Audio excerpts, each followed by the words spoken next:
If you like audiobooks or audio shows, check out a free trial of Audible. Just click the link in the description. Welcome to Mindshock True Crime. This is your host, Bruce McGuire, and today we are looking at the disappearance of Maddy Scott, a highly requested case. One of Canada's most covered missing persons cases, and we will be doing a deep dive in typical Mindshock fashion with logic and reason at the forefront. As always, if you enjoy the podcast, find it interesting, informative, want to help support the podcast, keep up awareness in missing persons cases, wrongful convictions, and other topics, you could donate to our PayPal. Just check the link in the description. You could also become a YouTube member right here on YouTube.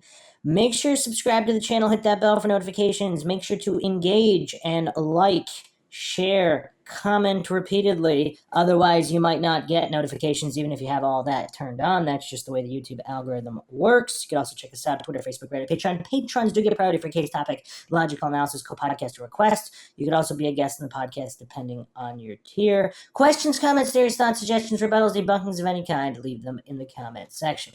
All right, so let's do a quick overview here for people not familiar with the case. I've actually not really seen a ton about this case here in the United States, other than a few mentions here and there. Definitely not one of the most popular, most covered cases in the U.S. It is not. Supposedly in Canada, it's a different story, but people who live in Canada can chime in on that to see how much public attention this case has received. But straight from the wiki, Madison Geraldine Scott is a Canadian missing person. She disappeared Saturday, May 28th, 2011, after a birthday party she attended at Hogsback Lake, 25 kilometers southeast of Vanderhoof, British Columbia. Scott planned to spend the night camping with a friend, but her friend left during the night without Scott. Some of the last people to have left 3 hours later, between 3 a.m. and 4 a.m., reported speaking with Scott and asking if she wanted a ride home. This was the last time anyone reported talking to her. Background. Maddy Scott was born to Eldon and Dawn Scott, April 29th, 1991. She's the younger sibling of Ben and an older sibling of Georgia. She enjoyed dirt biking, figure skating, horseback riding, team sports, and hanging out with her friends. Scott worked as an apprentice heavy-duty mechanic with her father at MBG Logging. She was described by her brother as someone who was comfortable in a dress as she was in work coveralls. Personality. Scott is described as being a vivacious, fun-loving, playful, social personality that would often do things on the spur of the moment. She would often break off engagements if she felt there was something more fun. For example, she broke off an engagement with her cousin, Cora Kelly, with a day's notice to go to the party at Hogsback Lake instead. Still, it is considered completely out of personality for her to be out of touch with family and friends for so long. Scott loved to have nice things too. Expensive motorbike gear was left at her campsite, and she recently upgraded her iPhone before she went missing. She is also described as having a caring and affectionate personality, described by her friend Kelsey Little as willing to give the shirt off her back for someone in need. Scott also enjoyed performing with and for her friends in fun, short amateur video productions. She was described as someone who would bring it all together. It was also reported that she focused more on social endeavors at school, and though she managed the academic side of school, she wasn't too interested in academics. Relationship status. Scott was single at the time of her disappearance. She was on a couple of dating sites at the time. There was a guy who she was interested in for some time who was at the party on Friday night for a bit. He told her that he just wanted to be friends. According to her father, she was a bit upset, but nothing drastic. It is not known whether there was any further investigation into the guy who Scott was interested in. This is kind of weird, though. I mean, after all these years, it's still not known. I mean, they haven't even said, oh yeah, we looked into him. Like, they don't necessarily, obviously the police They don't have to reveal whether they cleared him or he's not cleared. They could just say, yeah, we have that information. We look into them. We're looking into everything, just to know that that base is covered. But all these years later, I mean, this is over 11 years now, approaching 12 years. So she was 20 years old at the time of her disappearance, May 28th, 2011. So over a decade later, it's still not known whether the police looked into a possible romantic interest, at least on her side. Really weird. Where does the information come from, the guy that told her he just wanted to be friends? He was at the party? It doesn't state here that he told her that at the party, just that this was a long-standing thing. So I'm assuming she told her friends and her father, and they were the ones that relayed this information. But yeah, okay, let's continue here. There was another boy who was interested in her, but according to Don Scott, she wasn't interested in him. According to her, he got a bit huffy in private, according to only a couple of people, not a public display, and has been put through the ringer. So apparently the police have looked into that guy, but not the other guy. According to Dawn, his daughter's cell phone records indicated that she had an incoming call, 12:30 a.m., May 28th, 2011, the night of the party, quote, from a young guy who we know, end quote. So are there three males in question here? A guy that she knows, who possibly this guy called her, or someone using his phone called her at 12:30 a.m., a guy she's interested in who's not interested in her, and a guy who's interested in her but who she is not interested in. Okay, is everybody keeping track of all this so far? Identifying characteristics at the time of her disappearance, Scott was a 20-year-old Caucasian female, 160 to 180 pounds, standing 5'4", green eyes, natural ginger hair color. She has numerous ear piercings and a nose piercing. At the time of her disappearance, she recently got a tattoo of a bird meant to represent a falcon on her inside left wrist. So this is 1 month before her disappearance. Vehicle and personal items at the time of disappearance. Scott went to Hogsback Lake in her white 1990 Ford pickup F-150 pickup truck with Jordy Baldock. There were a number of items which Scott took with her to the lake that remained on, in, or around the vehicle after her disappearance. Many of these items were of value. Items found around the truck after her disappearance included a 2-person dual-toned blue tent, sleeping bags, toiletries, and costume jewelry. Items in the open bed of the truck after her disappearance included a hatchet, a cooler with wine and beer, a gas can with some gasoline, and motorbike boots. Items found within her truck, which was locked, included some clothes, her purse, and an expensive camera. Numerous items were known to be missing at the time of her disappearance. Those items include the clothes that she was wearing, an iPhone 4 with a robin's egg blue case, and a large cluster of keys with the Ford key on a Gothic-style lanyard. Hogsback Lake party. Other than Jordy Baldock, Scott was friends with few others at the party. Spending most of her life in Vanderhoof, Scott attended Nechako Valley Secondary School, where she met Baldock in 2007.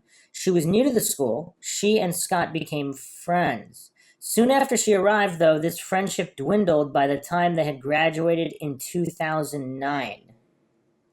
The party was a birthday party thrown as a yearly event by a man who was present at Hogsback. The party was advertised by a Facebook event.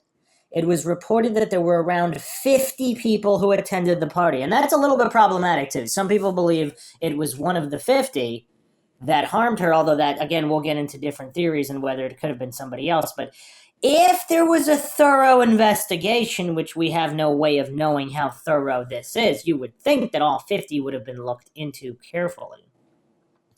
And that's, 50, that's not a tiny party. I mean, that's a decent-sized party. That's a lot of people. Hogsback Lake geography. Hogsback Lake is a lake of about 128 acres in size. It is located 26 kilometers southeast of Vanderhoof. Soil type in the area is mainly glacial till composed of sand, gravel, and clay with a basalt bedrock. There are 3 gravel pits within 10 kilometers of Hogsback Lake: Mapes Pit, Sky Pit, and Hogsback Pit. The area is a patchwork of lakes, creeks, swamps, forests, and fields. The topography is composed of slightly rolling hills. Although there are no ranches within eyesight of Hogsback Lake Campground, there are numerous privately owned ranches within a kilometer of the lake, some of them with houses and other structures. Some of these are cattle ranches, and it is not uncommon to see horses, cows, sheep, and other livestock nearby. Hogsback Lake itself is 22 feet at its deepest. There is a single outhouse about 50 feet from where Scott was camping, accessible across a gravel lot. Depending on the weather, the lot can be noisy to walk across. There are a total of 10 campsites at Hogsback Lake, but it is known to host parties of multiple hundreds of people. So a party of 50, actually below the average? Interesting. Okay, continuing on here, the disappearance. Scott had attended the party with her friend Jordy Balduke on the evening of May 27, 2011, but had retired to her tent and sleeping bag before a fight broke out around midnight. And Balduke, injured and drunk, felt compelled to leave with her new boyfriend.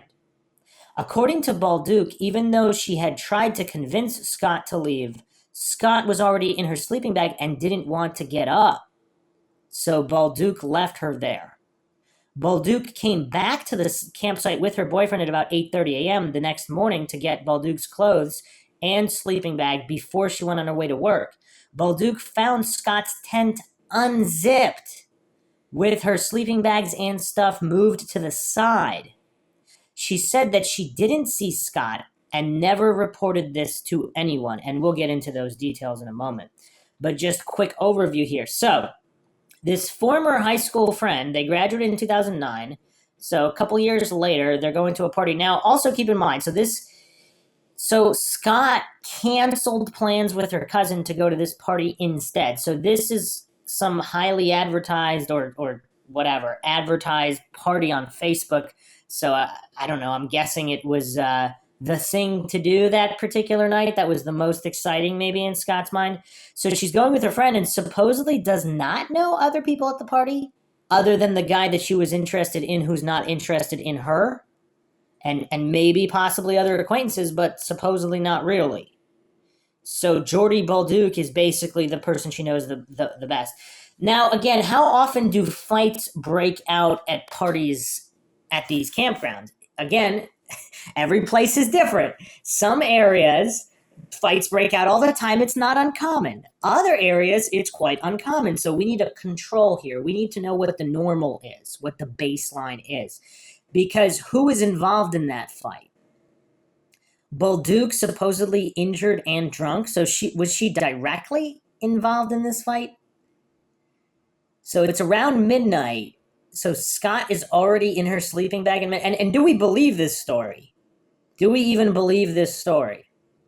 Because as FBI statistics show, most females are harmed by those known to them, usually some kind of romantic interest or former romantic interest. But if not a romantic interest, still someone known to the female.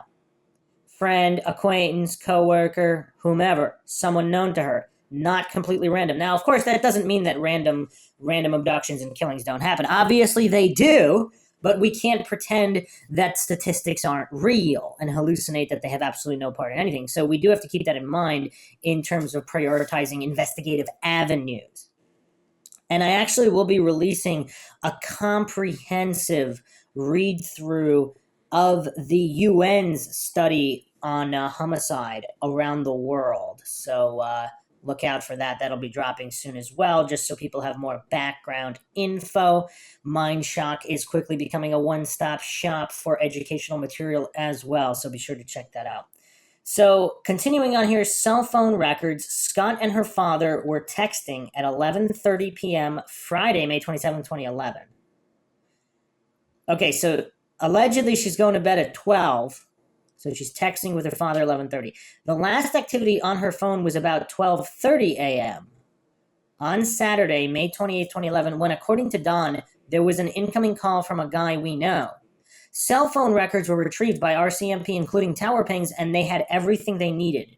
There was no record of any incoming cell phone activity after this. Okay, let me just do a super quick recap here before we get into the actual details of the timeline. So she cancels plans with her cousin, goes to this party instead with an old high school friend, which they're apparently not that close anymore a few years after graduation, which happened in 2009. Now this is 2011, 2 years later. Okay, so apparently she's retired. So she's texting with her dad 11:30ish. Then she decides to go to sleep, or at least and sleeping bag, retired to her tent and sleeping bag. So she's already in her sleeping bag by around midnight when Balduke wants to leave with her new boyfriend. Now, Balduke, she said she tried to convince Scott to leave. Now, why would that be? Is it because there's unsavory characters at the party having fights and she doesn't feel safe leaving Scott there? Like convince as opposed to suggest. I mean, this convince implies there's conversation here involving like pleading and not just saying, oh yeah, we're leaving, you want to come. That's not really trying to convince somebody. That's just informing them that you're leaving and you're offering them to go with you. See, she tried to, according to her, she tried to convince Scott to leave. We'll examine that further. But Scott didn't want to get up, so Balduke left her there. And we'll, yeah, I mean, I don't know if this story is true or not, but this is what is claimed. So then they leave. So however many minutes after they leave, there's a phone call. So there's an incoming call from a guy known to them. Now, does this call prompt something? Now, you would think this call, I mean, I don't know, or is this call from a guy who's at the party? It says guy from a guy we know, so supposedly she didn't really know people at the party. So presumably, are we to assume that this guy is not at the party, but he's giving her some kind of information? Now, whatever information he gave her, does that cause her to want to leave for whatever reason? And then maybe she tries to leave, but, I mean, what's going on? Because 3 to 4, the rest of the partygoers leave 3 to 4, but does anybody actually look in her tent? So did someone come find her in her tent before all the partygoers left? Did the phone call prompt her to get up and move, or at least attempt to, and for whatever reason she was interrupted? Or did the phone call not prompt her to do anything and she went back to sleep, and then whatever happened later happened later? All right, so let's get into the timeline here. Approximate timeline following Maddie Scott's movement from arrival at party to when she was reported missing. So she went to Hogsback Lake with Jordy Balduke, gathered some firewood. According to the Facebook event page, Garrett's birthday party at Hogsback Lake starts. So this would be roughly 8 to 8:30 p.m. is this arrival at the lake and gathering of firewood. Realizing that she got the wrong sized tent and no tent poles, Scott went back to her house to pick up a larger tent and poles. She briefly talked with Dunn. Okay, hold on a second. So how experienced is Scott with the outdoors and camping and tent sizes and all that? Or was this simply an oversight because she was in a rush earlier? I don't know how much that means with anything, but interesting. Also, keep in mind, she does have a hatchet in the back of the truck. So this is between 8:30 and 9:30 now, where she's going back home. So roughly around 9:30, Scott arrives back at Hogsback, sets up tent, and settles in for the night. So this is between 9:30 and 10. Scott spends the night in her tent while people arrive to the party, and the party continues outside.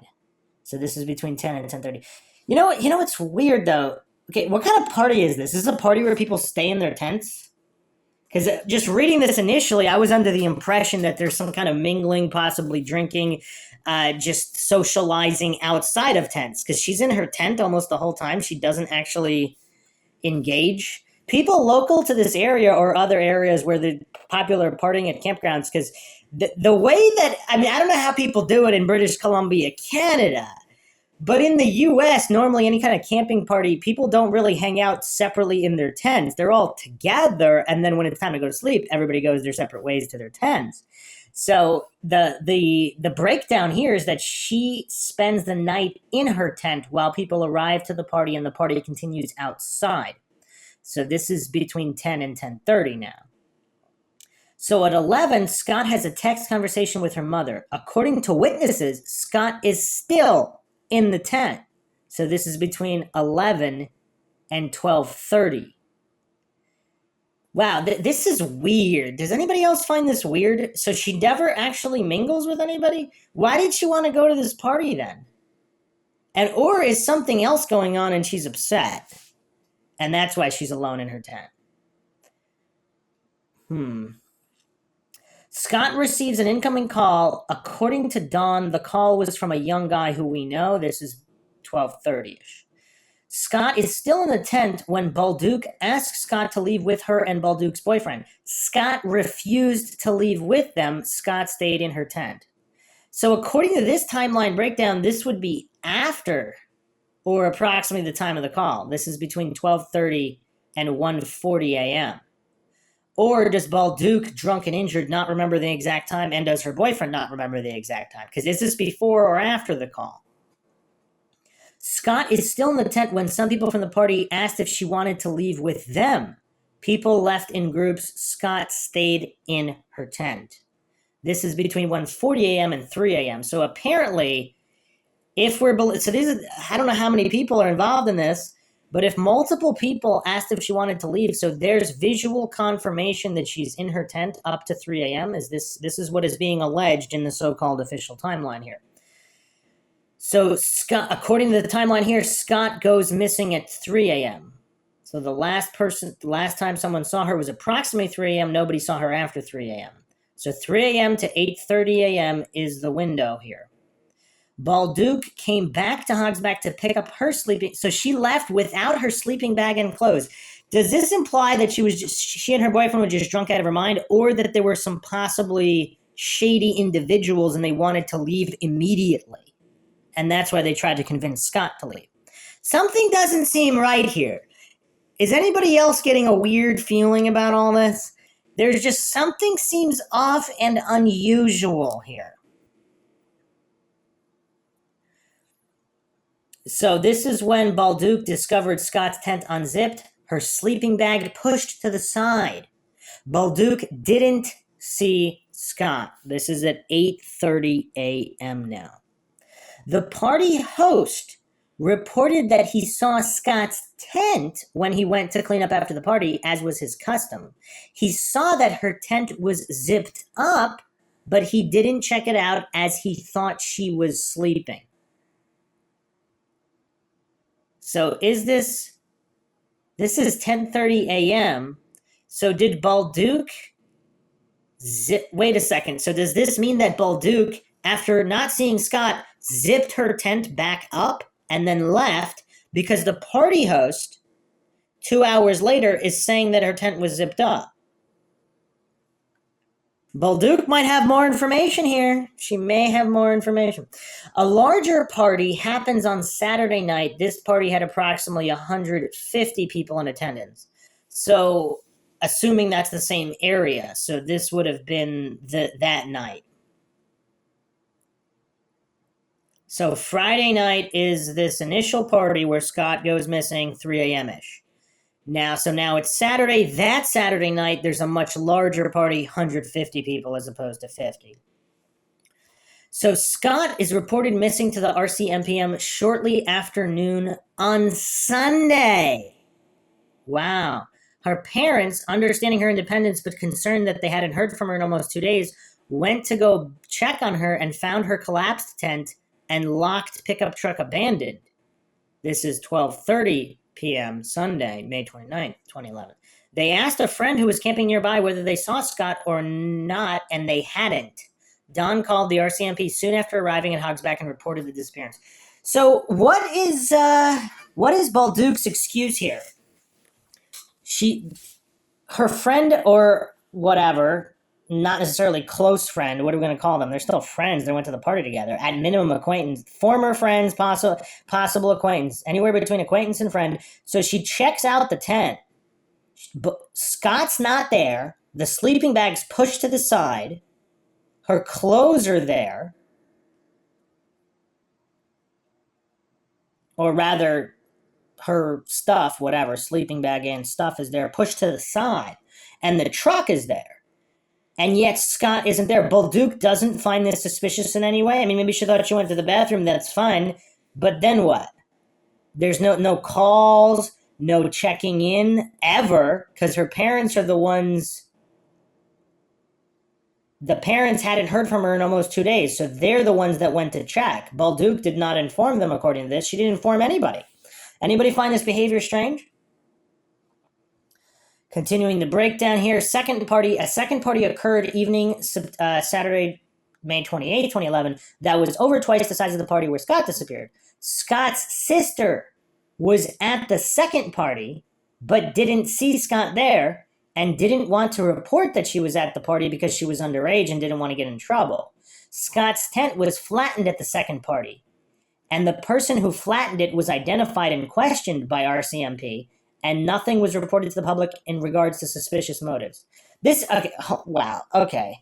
So some troublemaker flattened the tent just for kicks or whatever, but her abandoned truck is apparently pretty close by, is it not? I mean, how far is the truck from the tent? Doesn't quite say here, but in the reenactment, it's 10, 15 feet away in the reenactment.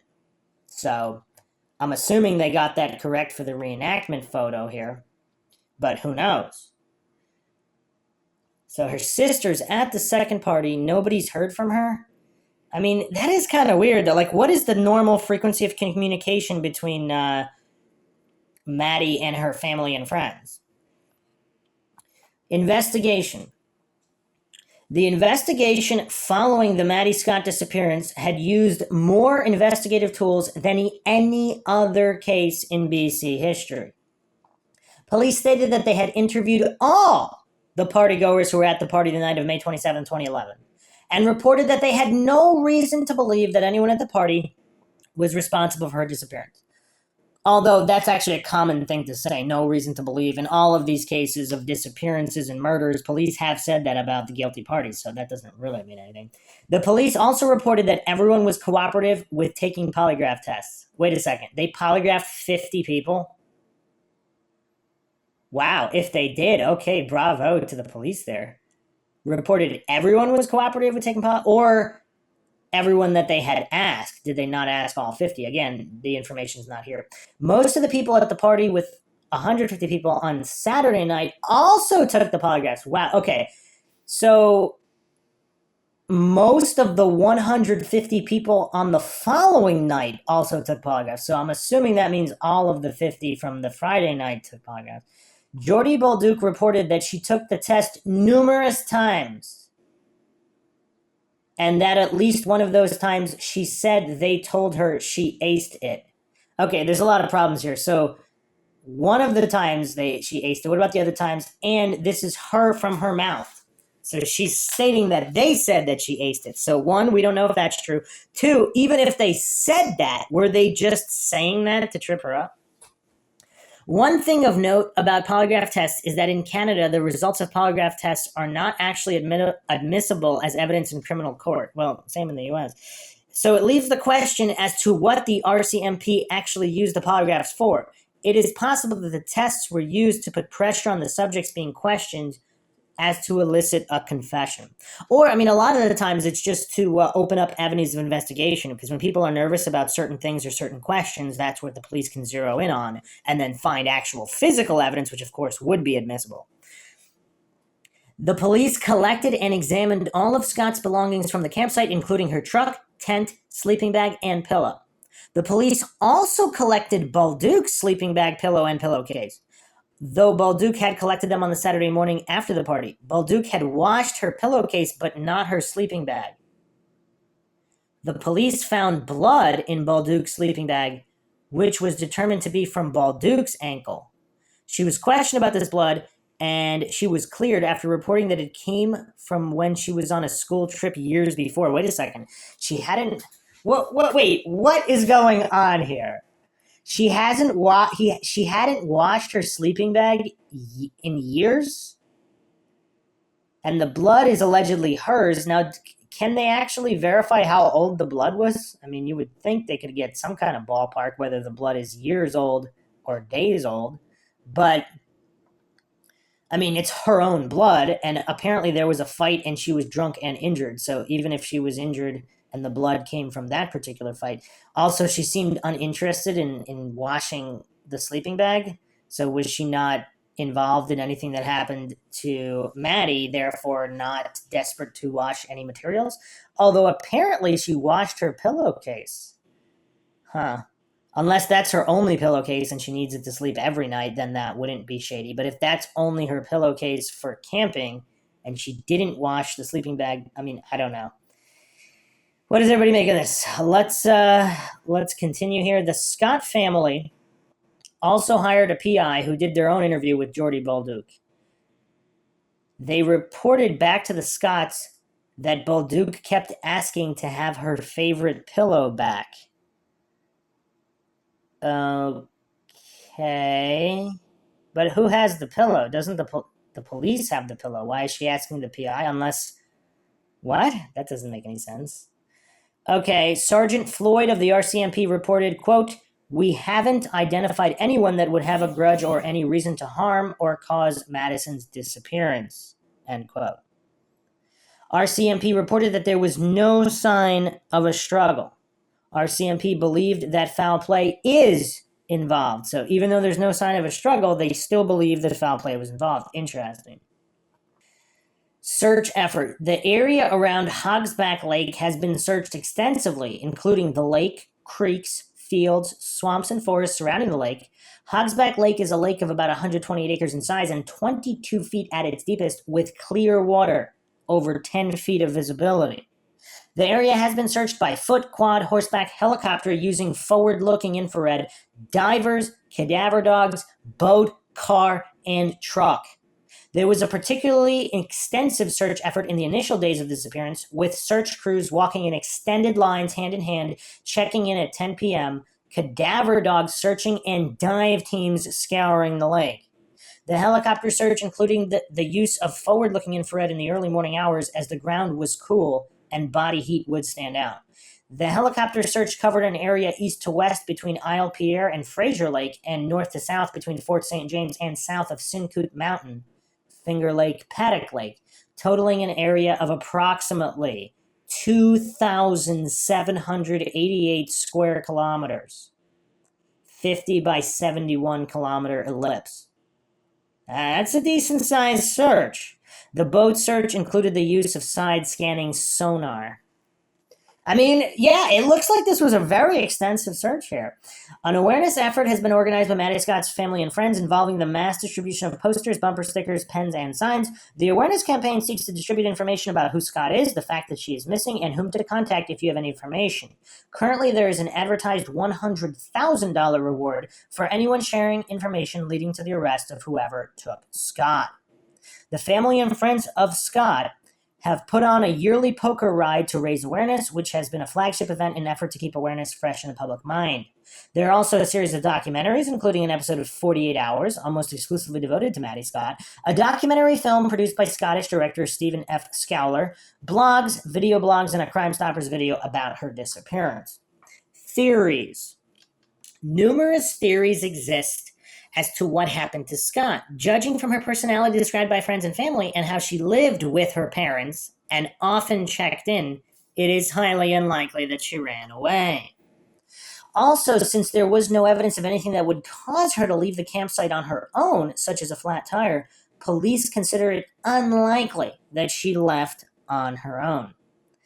You know what's weird, too? I mean, the complete opposite of, let's say, the Molly Bish case, where police initially were thinking that she ran away or ran off with a boyfriend or some nonsense like that.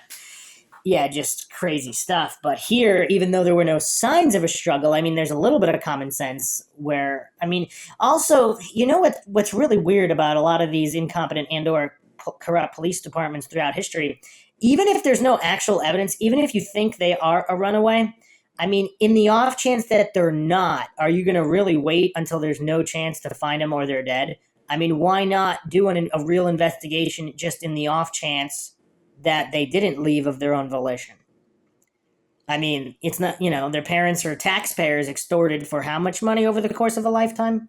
How much money is the average citizen in Canada or the US extorted for taxes over the course of their entire lifetime?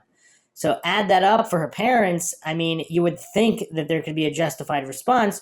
Now, in this case, it appears that there was, but in all these other cases, I mean, there's just all these other cases where police just think somebody just ran off randomly. Sad, sad stuff. But let's continue here. Animal attack has also been considered, and numerous people have reported seeing a large cougar in the area soon after her disappearance. However, the animal attack theory has been contested because of the lack of remains or sign of a struggle. And why would she? Yeah, I mean, are they alleging the cougar went into her zipped tent? Or are they alleging that she left the tent to go to the bathroom, but why would she shove her sleeping bag and all her stuff to the side if she's just going to come right back and lay down again? Many people have also suggested that she may be in the lake. However, this theory has been proven highly unlikely as a team of professional divers explored the lake and found nothing. Also, and it's 22 feet deep is deep, but that's not crazy deep. I mean, that is relatively searchable. Also, cadaver dogs searched the perimeter of the lake during the early stages of the search and found nothing. The lake is fairly small at 128 acres and is only 22 feet at its deepest and is reasonably clear, so it is not hard to search. Foul play. RCMP believe that foul play is involved in the disappearance of Maddy Scott. The RCMP also said that there was no sign of a struggle. It was also reported that apart from the clothes which she was wearing, the only two items missing with her were her iPhone 4 and a large bundle of keys, including a Ford key on a Gothic-style lanyard. It is not known exactly how she left, though Ricky Beatty from Vanderhoof Search and Rescue said that, like the RCMP, a lot of people assisting the search came to the conclusion that she must have left via vehicle, because there was no evidence to indicate that she left by foot. Since there was no sign of a struggle and Scott was able to collect her keys and cell phone before leaving, this implies that Scott was convinced to go on her own volition. I'm not 100% sure about that. I mean, yeah, that's definitely a possibility, particularly if it's connected to the last phone call. If somebody came, okay, let's go. Now, we don't know what the inside of the tent looked like. Did she shove the stuff to the side to get out? I mean, how was it oriented? Or did the person that flattened it was shoved to the side before the tent was flattened later that night, so yeah. Friends or associates. Dawn Scott mentioned that there was a guy who she was interested in romantically for some time who was at the party for a bit. Dawn said that Maddy told her that he wasn't interested, and he told Maddy that he just wanted to be friends. It is not yet public knowledge how much effort was put into investigating this man. Also, when exactly did he say this? Did he say it at the party and that caused her to be upset, and that's what she was texting with her mom about? Or no, because she was interested in for some time who was at the party? Yeah, I mean, I don't know why it's not elucidated further here, because those kinds of details are important when you're doing a real investigation. Another person who is a suspect was the guy who was interested in Scott but huffy in private because she wasn't interested in him. This guy was put through the ringer. And since Scott wasn't interested in this guy, he would have had more difficulty taking Scott without a struggle than the man who Scott was interested in. Many people have pointed towards Jordy Bolduc as having some sort of involvement in Scott's disappearance, and since Bolduc was supposed to spend the night with Scott, it is natural to suspect her. However, Bolduc took numerous polygraph tests, and according to her own testimony, she aced it. Well, I mean, that doesn't really mean anything. In addition to this, since she left the party with her new boyfriend, Tyler, at the time she would have had to find a way to make it back to the campsite without being noticed, or conspired with another person to have taken Maddy Scott. Bolduc had left with her boyfriend. It is unlikely that Bolduc had a hand to play. However, it is not yet public knowledge how much effort was put into investigating Tyler, Bolduc's new boyfriend. Another rumor suggested that Fribjon Bjornsson may have been somehow involved in Scott's disappearance. The rumor started after Jordy Bolduc was interviewed on 48 Hours, having said that Scott and Bjornsson were involved and that he was bad news. The rumor suggests that Scott's disappearance and Bjornsson's death are related. They played on the same recreational softball team for a while. However, some effort was made by the police to investigate Bjornsson and his potential relation to Scott's disappearance. And police and the victim's family don't believe there are any significant links between the two cases. So if the family doesn't believe that, that means that the family's PI doesn't believe that, allegedly, because why would, the family's getting info from the PI. And then the police in their own investigation also don't believe it. So we have two separate investigative parties here that do not believe that Bjornsson is involved. But this guy also died? Bjornsson himself was murdered in 2012 in Nakadzi, and that is also in British Columbia. Nakadzi is a First Nation village of Fraser Lake, so in the general area. I don't see any details about the murder here, so apparently they don't know who murdered him either. Actually, there's quite a bit of funny business regarding Bjornsson's death as well. Let me go over an article from 2016, and then we'll jump to an article from 2020, because this Bjornsson saga is really weird, and this is a guy. This is all getting really, really weird. So, also, it'd be interesting to know whether or not Jordy Bolduc told the police right away that she believed that Bjornsson and Scott were involved and that he was bad news, or did she just say that randomly on 48 Hours for the first time? I mean, almost like for ratings. And then, of course, Bolduc not reporting Scott missing or even telling her family that she's not there. I mean, that's just so weird to me. That's really weird. Also, was Bjornsson... So here it says it's not public knowledge how much effort was put into investigating Bolduc's boyfriend, Tyler. Is there a link between the boyfriend Tyler and Bjornsson? Because that would be interesting to know. But let me get into Bjornsson here. So this is from cbc.ca. Grisly Northern murder mystery ends with 2 guilty pleas. The severed head of young father Fribbjørn Bjornsson was found weeks after he disappeared in 2012. So he also disappeared before his head was found, so it wasn't like somebody randomly murdered in a fight or anything like that. A grisly murder case involving the dismemberment of a northern BC logger, so he's also a logger, and father has ended in 2 guilty pleas. Darren Jesse Bird and Wesley Dennis Duncan pleaded guilty in BC Supreme Court in Prince George Wednesday to the second-degree murder of Fribbjørn Bjornsson, a crime RCMP had called horrific. The victim, 28-year-old father of 2, was last seen at a 7-Eleven in Vanderhoof, BC, February 2012.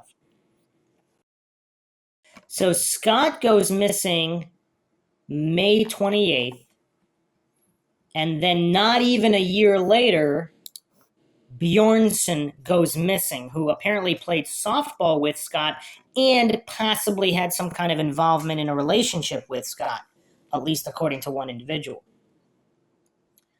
Severed head found in a vacant house. 3 weeks later, Bjornsson's severed head was discovered in an empty house on the Nakadzli Reserve near Fort St. James. The rest of his body has never been found.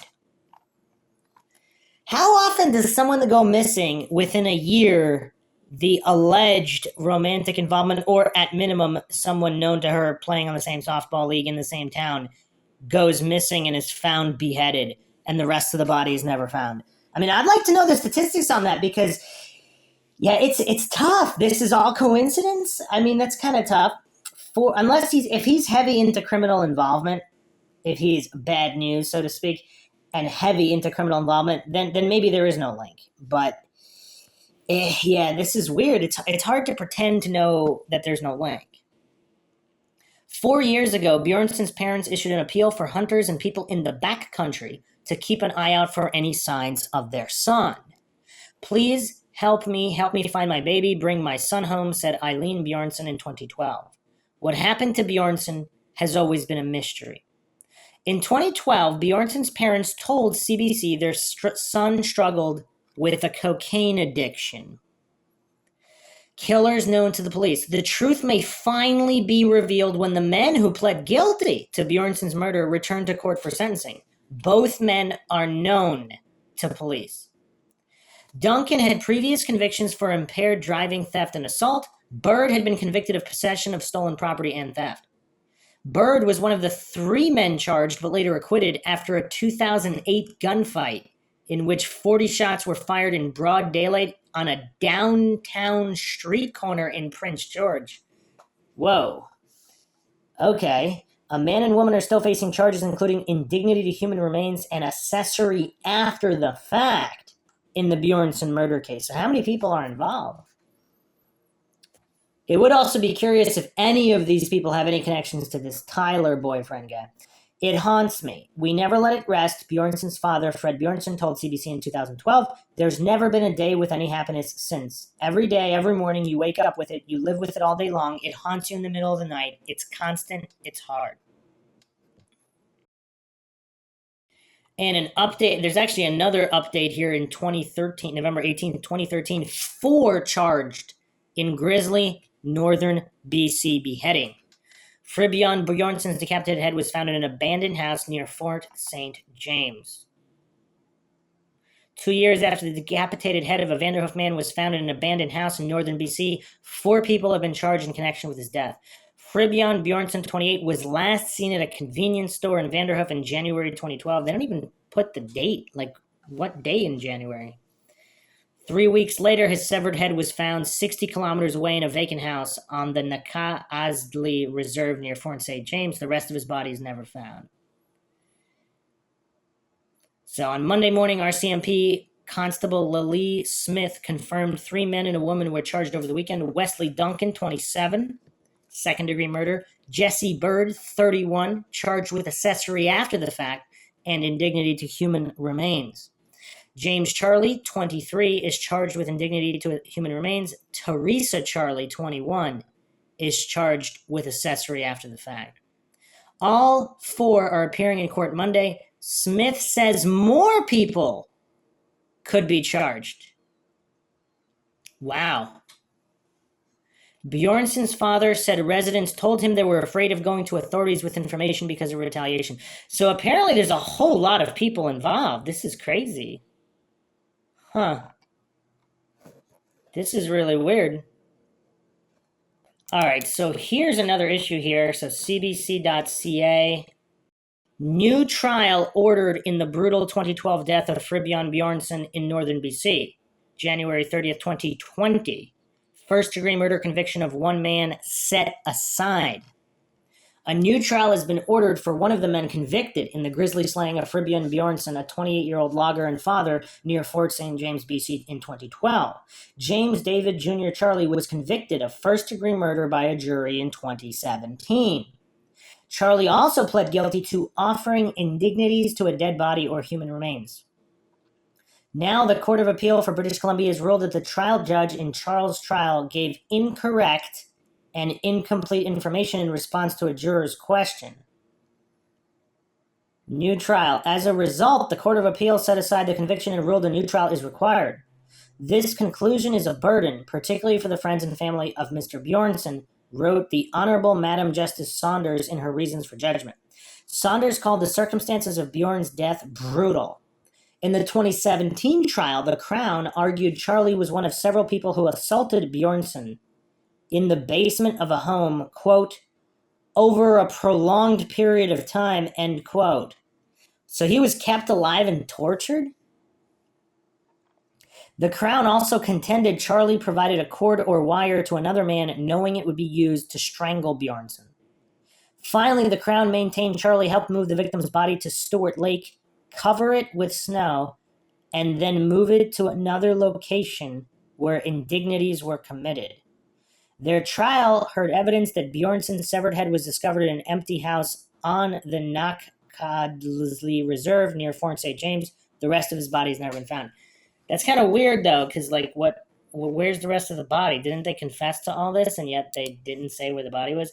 So, okay, I don't know what to make of this, because this is really, really weird. There's more information here in an article from PrinceGeorgeCitizen.com from 2016, November 18th, 2016, by Mark Nielsen. Murder victim suffered gruesome death, court hears. So we have exact dates here. So on January 9th or 10th, he was paid $2,500 for his work and was carrying a large sum of cash when he showed up at his mother's Vanderhoof home shortly afterwards. Bjornsson was back on the worksite the next day, and at about 9 p.m., he and his employer, Tom Robertson, decided Bjornsson would process more logs that night and then move the log processing machine to a new location. But when Robertson returned to the site the following afternoon, he found the machine had not been moved and no more logs had been processed. At the time, Bjornsson was driving his boss's truck, a blue GMC single cab with a flat deck and wooden sides. Its ignition was punched, and it could be started without a key. On January 12th, just before 1 a.m., Bjornsson attended the 7-Eleven convenience store in Vanderhoof and sometime thereafter left for Fort St. James, arriving in the community 61 kilometers to the north at 2:30 a.m. Once there, he drove to the home of Robert Antoine on the Nak Azdli, just south of Fort St. James, to purchase drugs. He was killed in the home's basement during the early hours of the same day, the court heard. Bjornsson suffered a broken nose, 2 black eyes, cuts, and contusions to his face and head shortly before his death and was ultimately strangled to death by Duncan. The same day, his truck was left at the Sunset Court Apartments on the Reserve and about a 10-minute walk away from Antoine's home. And the RCMP located the vehicle at the building January 23rd. February 1st, Bjornsson's severed head wrapped in a comforter was found in the basement of 5 Lower Road. It had been severed from his body by 2 separate sets of chop wounds, and a piece of beige plastic cable insulation was found wrapped in the comforter with Bjornsson's DNA found on the item. Another length of the insulation was found in the basement of 3 Lower Road, hanging from the rafters. Bjornsson's blood was found on the floor on the north. So these guys didn't even clean up. Bjornsson's blood was found on the floor on the north wall, on a pair of track pants, on the exterior stairs, on a piece of beer bottle found on the window ledge, and on a piece of drywall. A black sled was also found in the home, and a splitting maul with Bjornsson's blood on it was found in the home's backyard, buried in the snow by a member of the local search and rescue team. Meanwhile, January 14th, James Charlie started negotiating through text messages the purchase of a snowmobile, and then, with Bird coming along, completed the purchase January 19th. June 2015, RCMP initiated a Mr. Big sting in which police officers posed as high-level gangsters to gain the suspect's trust and extract a confession. Over the next 5 months, undercover officers carried out 76 scenarios. Wow, this is actually a very thorough investigation here. On October 8th, 2015, during the 68th scenario, Bird confessed to a crime boss that he committed the murder. In quotations, crime boss, as undercover police. 2 days later, he led undercover officers to a log jam on a grass-covered island in the middle of the Causley River and told them this was where Bjornsson's body was buried. Later the same month, Bjornsson's femur and patella bones, along with 2 pairs of jeans and a pair of underwear, were found in the area. Okay, so they did find some kind of remains. On October 12th, during a Mr. Big scenario, Bird introduced Teresa Charlie and James Charlie to the undercover officers. No further details were provided during the Friday's hearing. During the hearing, Teresa Charlie appeared shaken when the statement got into the details of Bjornsson's death, but was otherwise impassive and spent most of her time reading along with her copy of the statement. About 20 of Bjornsson's family and friends were in the gallery, some wiping tears. The proceedings will resume on Tuesday at the courthouse.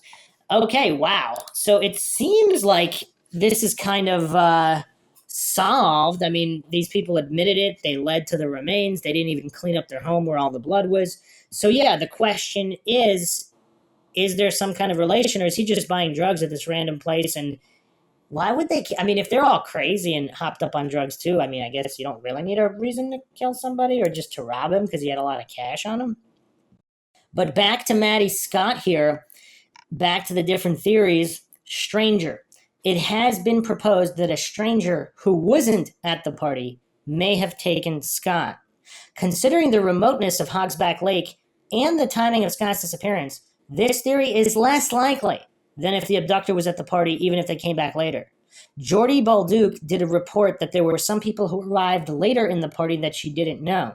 According to the FBI, stranger abductions involving women mostly are motivated by sexual assault and are also the most likely to involve the use of a firearm.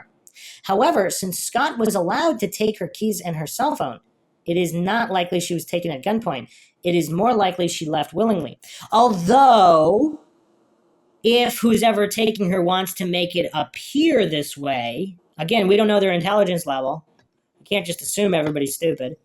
If they want to make it look like she left willingly, what if they told her to take her phone and keys? Or if she already had her phone in her hands, if she wasn't sleeping and texting or answering the phone with the other guy, she might have slipped the phone in her pocket.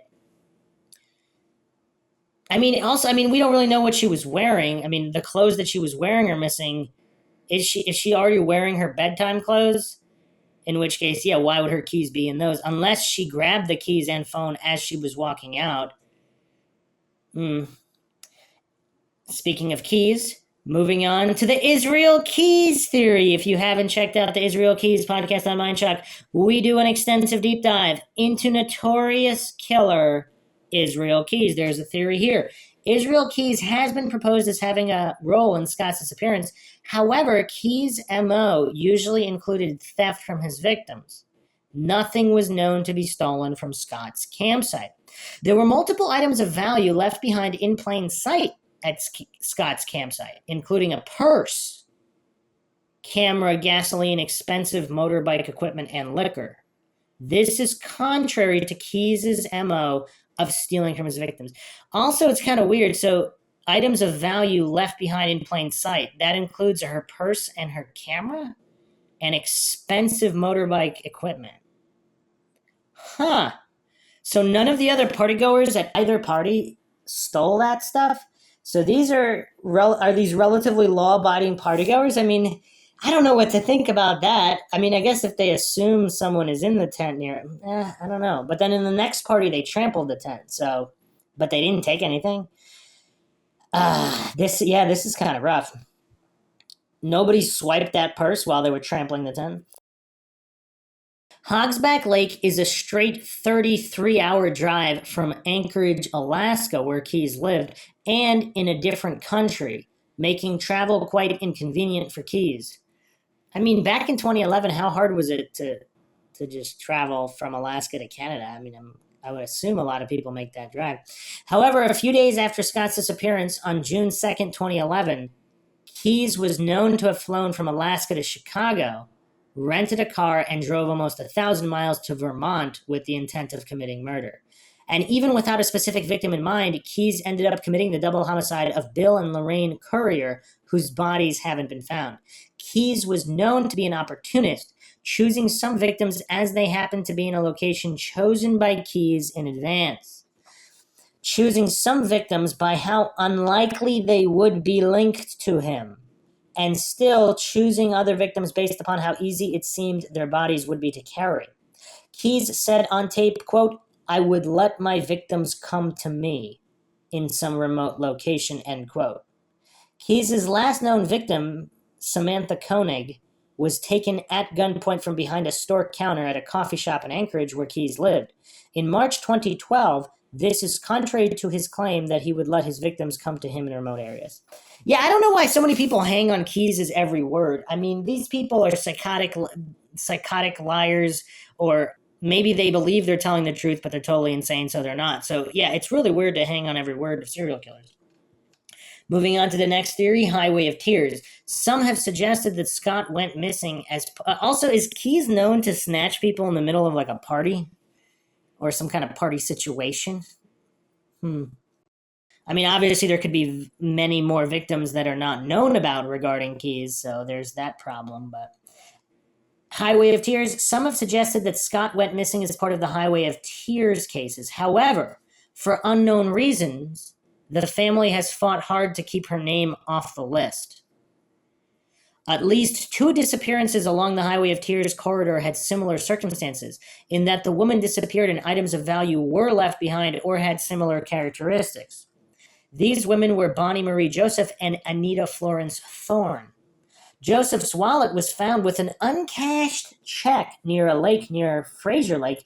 Joseph was last seen hitchhiking outside of Vanderhoof.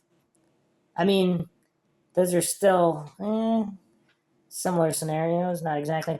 Thorne's purse was left in her unlocked car, and her cell phone and keys were amongst the things that went missing with her. Anita Thorne went missing in Prince George, and her car was discovered near the Shelley turnoff outside of Prince George. Thorne was also described as someone who would give the shirt off her back for someone in need, similar to how Scott was described by her friends. So, I mean, what are they alleging here when they keep repeating this, give the shirt off the back? Are they saying that this was some kind of ruse? Like, the first thing that comes to mind is also the Molly Bish case. If someone came to her, but I mean, she's a lifeguard, though, so people would be more likely to come to her with some kind of plea for help. But in either case, would some kind of predator yell out for help, especially if everybody else left the party at 3 a.m. I'm also not sure how much I trust them. I don't care if they pass polygraphs. Obviously, those aren't reliable. And also, we actually don't know if they passed the polygraphs because the police haven't revealed that information. So whether they passed or not, maybe they didn't even pass. I mean, I wouldn't be so quick to just put blind faith in the testimony of the last partygoers leaving at around 3 a.m. that asked her if they wanted to go with her. I mean, I don't know. I'm just not willing to take that on blind faith. This is Mindshock, where the only thing we know for sure is that we don't know anything for sure. We're not going to fall for fallacies and assumptions here. So, yeah, I'm not convinced regarding that. But if that is true and they all left, now she's alone in the campsite, would someone wake her up claiming they need some kind of help of some kind? And if so, would she get up, grab her phone and keys, go outside to investigate? And so she's attempting to help them in this ruse, and then they just grab it. Like if they pretend they have a flat tire or something. Is that a possibility? Another theory listed here, accident. It has also been suggested that Scott's disappearance was the result of some misadventure, likely away from Hogsback Lake campsite. Although an accident is a theory about her disappearance that is in the public domain, and there was drinking and fighting at the party the night of her disappearance, there is no credible report to the public domain, in the public domain, that Scott disappeared due to an accident. Okay, so hold on a second. Let me propose another scenario. You can call this the McGuire theory. You can call this whatever you want. Do we have verification? See, it might not even be true verification. So this guy that called her at 12:30, is that verified? And is it verified that she spoke to him? If there's a fight at the party and she died in the fight at the party and people covered this up, could someone else have been texting with her mother? Because if someone known to her, they could have similar speech patterns, or they could simply scroll through the previous texts and respond the same way using the same language. So her mother wouldn't know that it wasn't her. Or, and what if they were just brief texts, like you couldn't know who's sending that? Like, okay, love you, bye, good night, whatever, see you tomorrow.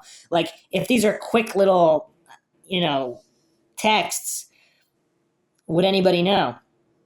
Again, how much people would be complicit in this? I'm not saying a lot. If there's a party and there's only a few people in visual sight, and maybe they think she just passed out and they move her to the tent, nobody thinks she's actually dead. Then she disappears. They're too scared to say anything because of possible involvement. And out of the 50 people, if there's only 8, 15 that were in visual sight of this occurrence, I mean, it just seems weird to me. It just seems really, really weird to me that Jordy Balduke simply did not report the fact that Scott is not there. Her tent is empty with the sleeping bag pushed aside the next morning. And then also this story about trying to convince her to leave the night before. What's that all about?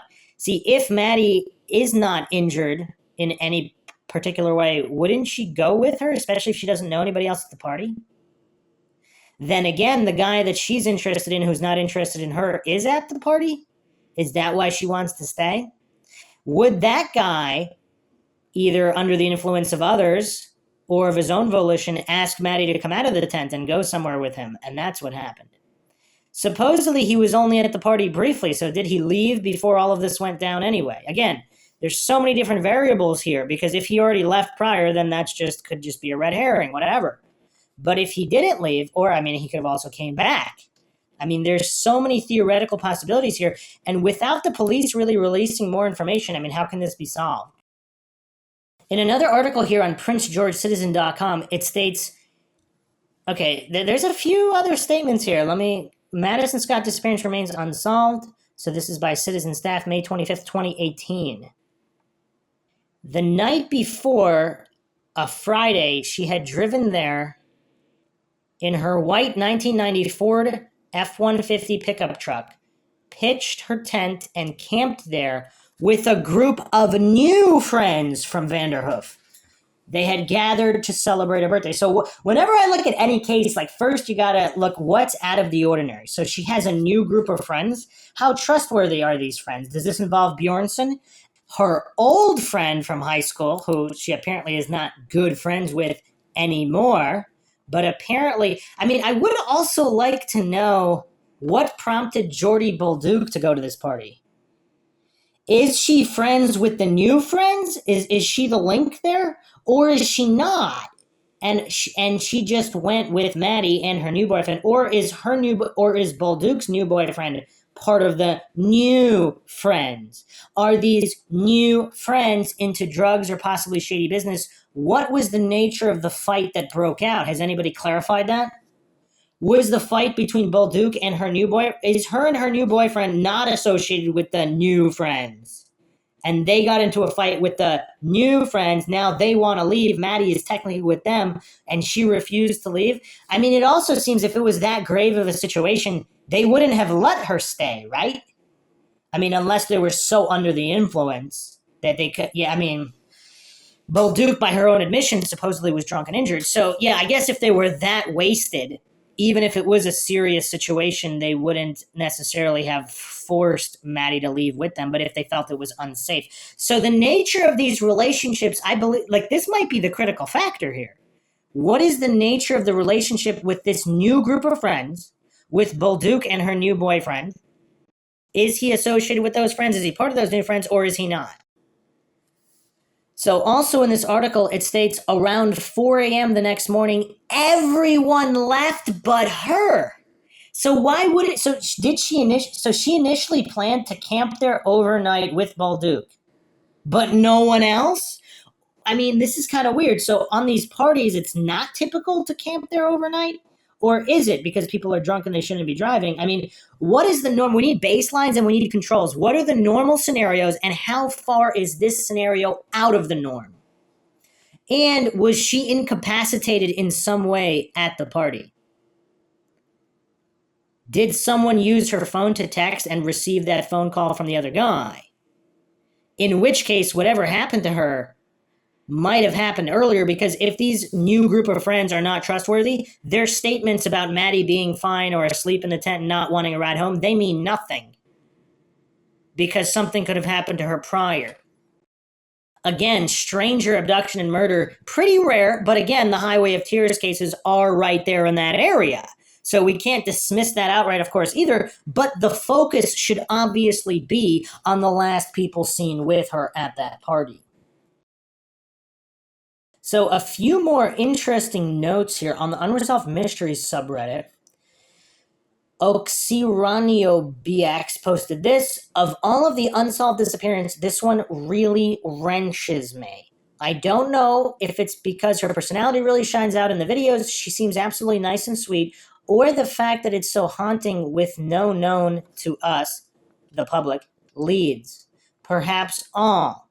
Although with the way the police handled the Bjornsson case with all of these scenarios, undercover officers and all that, I mean, that was, for the Bjornsson disappearance, I mean, you would think that they would do active investigation in this case as well, but who knows? So perhaps they do know and have leads and have suspects. Her phones and keys were gone, as if someone known to her got her up in the middle of the night, urged her to go with them, and she expected to come back. Her friends were all evidently cleared, even the creepy one who intimated another was involved. Yet the one that was suggested was never known to be at the party and died a horrific death related to a drug deal. That's Bjornsson.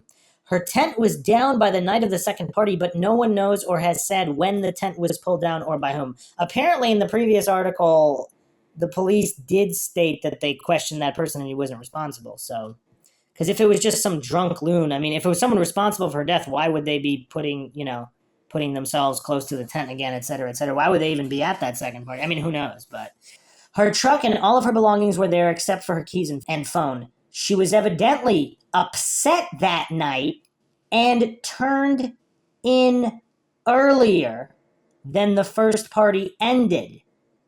The guy she liked rejected her, and the guy that liked her, she rebuffed. All were interviewed multiple times. Hold on a second. So does that mean this all occurred in this one party? In which case, I would definitely lean to the people involved being at that party. Because again, statistically, it's not impossible. It's not impossible. You have to look at unusual situations. So yes, sure, a Highway of Tears serial killer might have got her. But if all of this emotional activity is going on in addition to physical fights, which may or may not be related to these rebuffing, so if this all happened in this single party, I mean, that's kind of crazy. All were interviewed multiple times.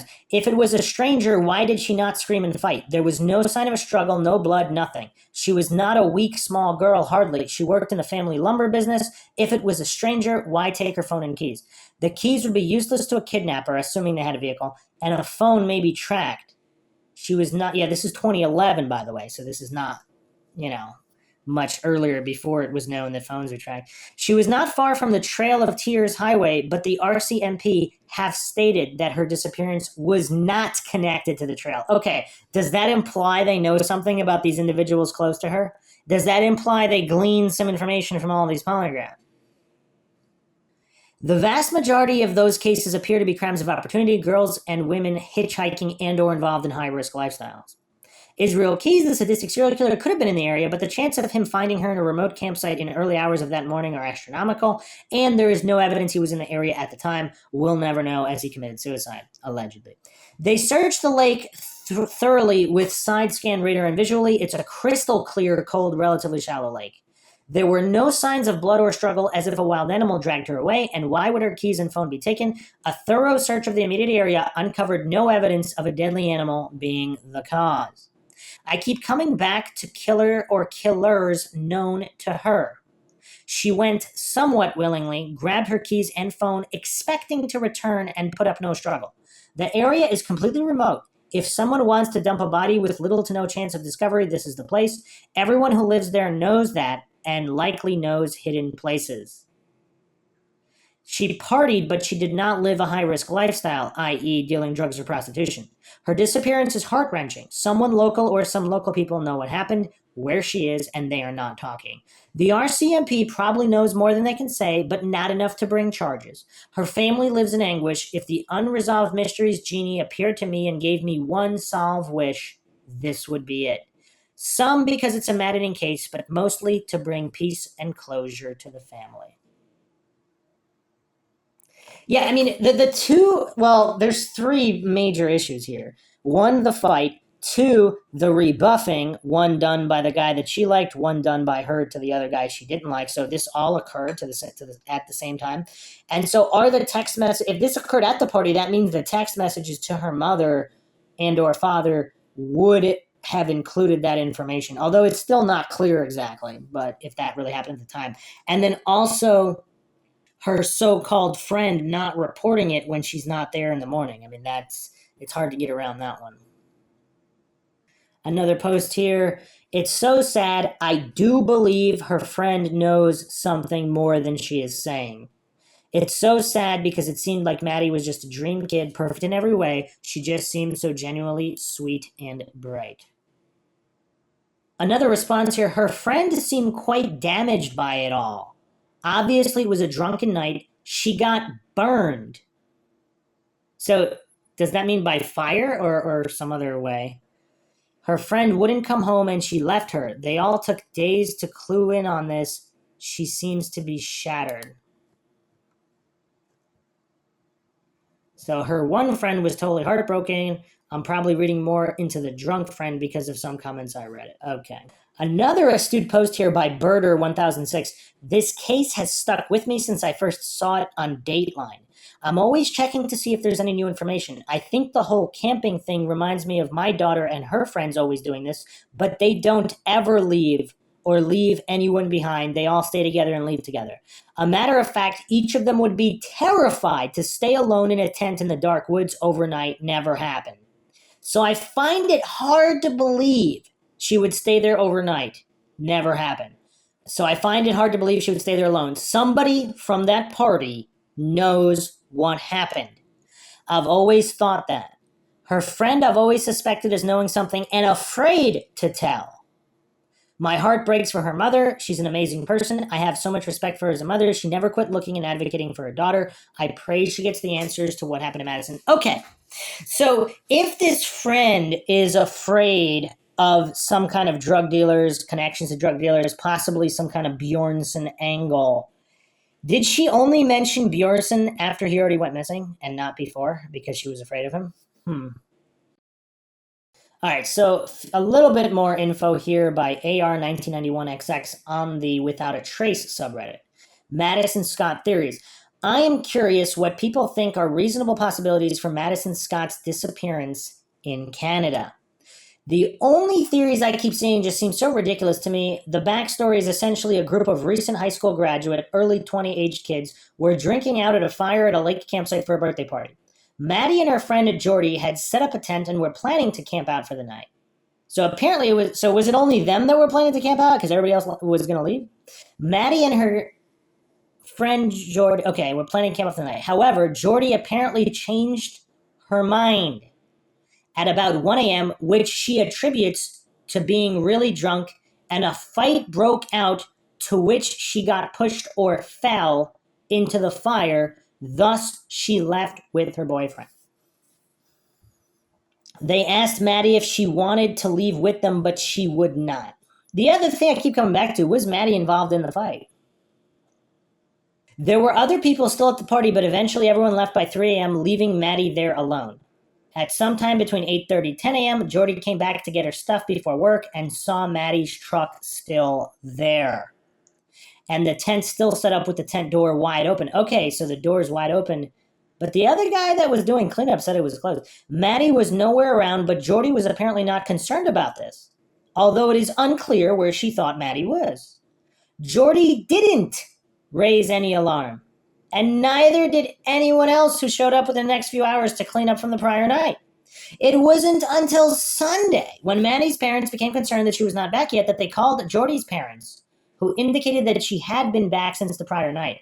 At this point, they rushed to the campsite, looked around, and called the police. Massive searches were done. There was no evidence of Maddy, a struggle, footprints, etc. It is said that she may have left in a car due to this lack of evidence.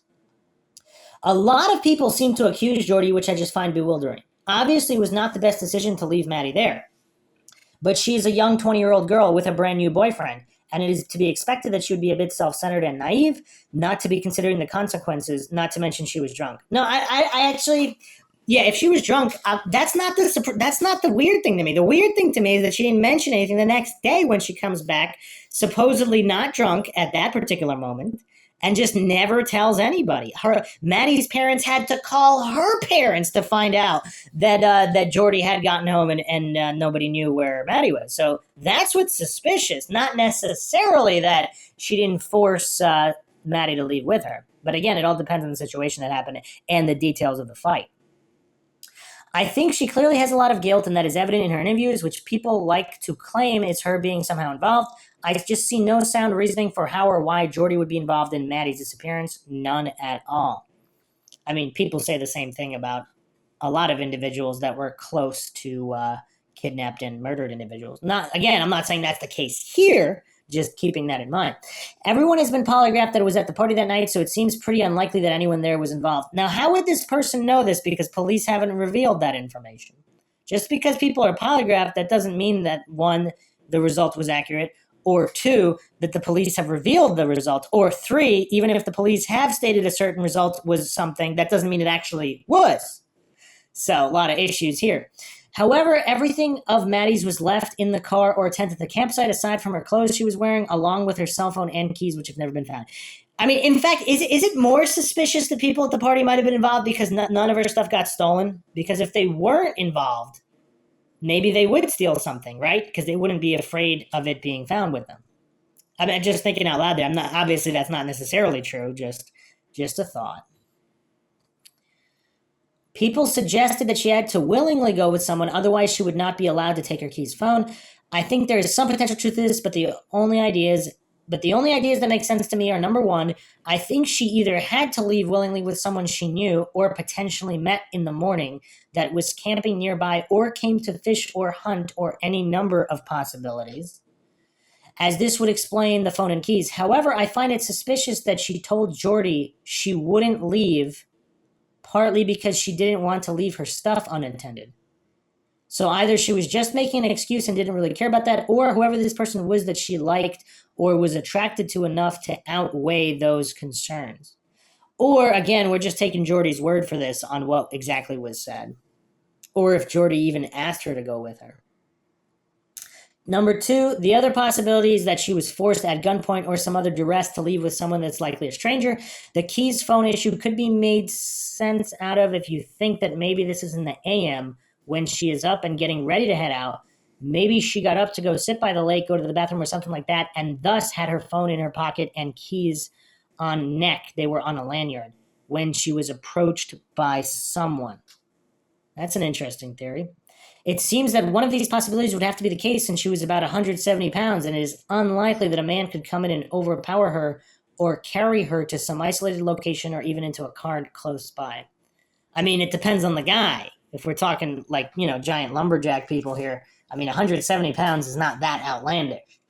Or if it's more than one guy, if it's two guys, I mean, I can't think of other possibilities unless she was maybe upset about everyone leaving, went for a long walk on the trails, and somehow was injured, fell, some accident occurred, or met with foul play while she was in a region that was somehow missed in searches. What is everyone's possible theories, most likely possible explanations? HC Madman posted this. To be honest, I figure it was somebody already drunk/high that showed up after everybody had left. Maybe intending to go to the party, maybe just rambling around after dark. From what I understand about Maddy's personality, if someone had showed up early AM looking for trouble, she would have probably told them to expletive off, to which a drunk or high hoodlum probably took exception. Another interesting post here by Admirable Pair 3.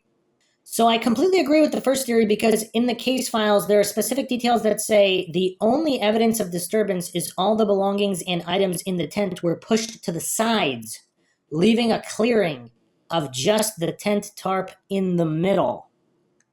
So there was no sign of a significant struggle, but I'd have to disagree with your reasoning behind it not being Jordy. Because yes, she fell into the fire, but she wasn't burnt. It's like when you put your finger over a candle flame really fast, it doesn't hurt, and she was wearing clothes that protected her. And she had a new boyfriend and everything, I know. But when you're, quote, very intoxicated, no one wants to go anywhere. The only thing you want to do is find somewhere close by to lay down and pass out. So I find it kind of strange that she, who was at the same level of intoxication as Maddy, decided that she had, well, who said that? So she said that her and Maddy were both drinking and intoxicated?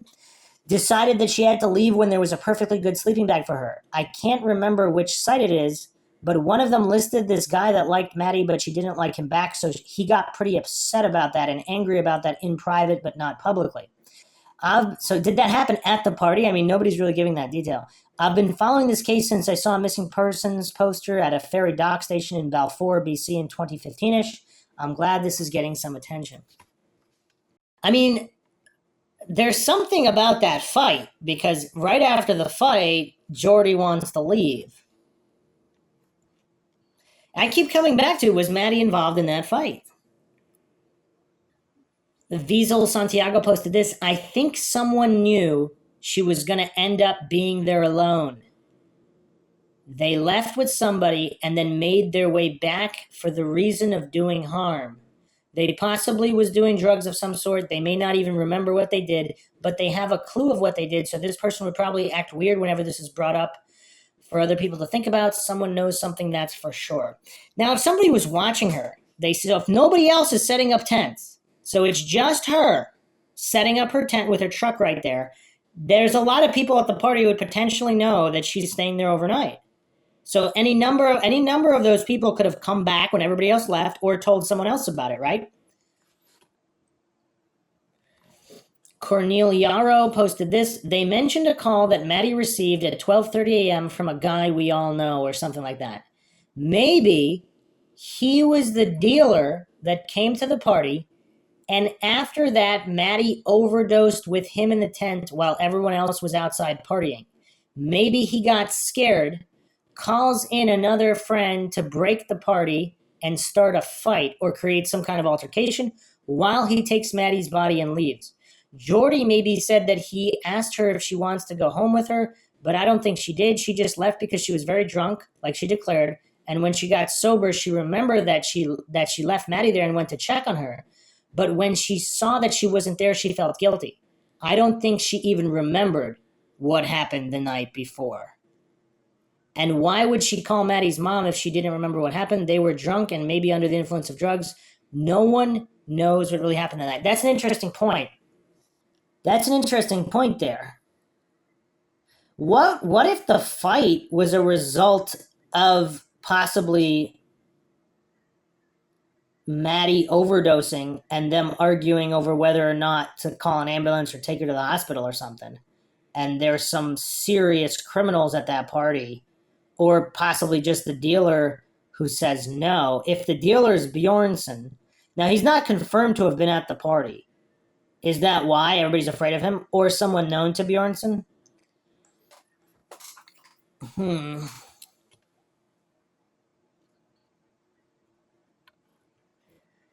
Cornelio followed up with this. Maybe they were all using drugs. Maddy overdosed. After that, all of them got scared, got rid of Madison's body, and left the campsite.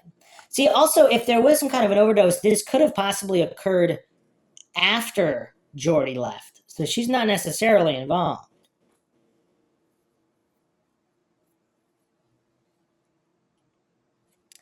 Here's another good theory we haven't specifically touched upon by Ki Lung.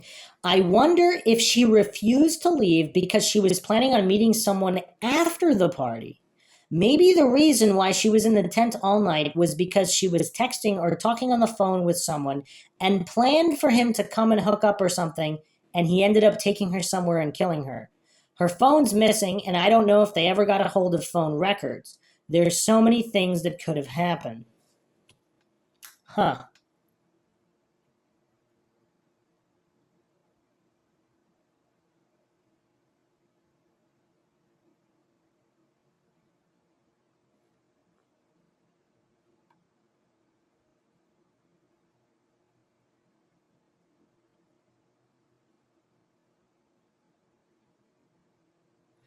So here's a few more issues. This actually kind of reminds me of the Springfield 3 because of the two groups of friends and someone entering back with an old group of friends or a new group of friends. So Dear Lady Stardust 111 posted this.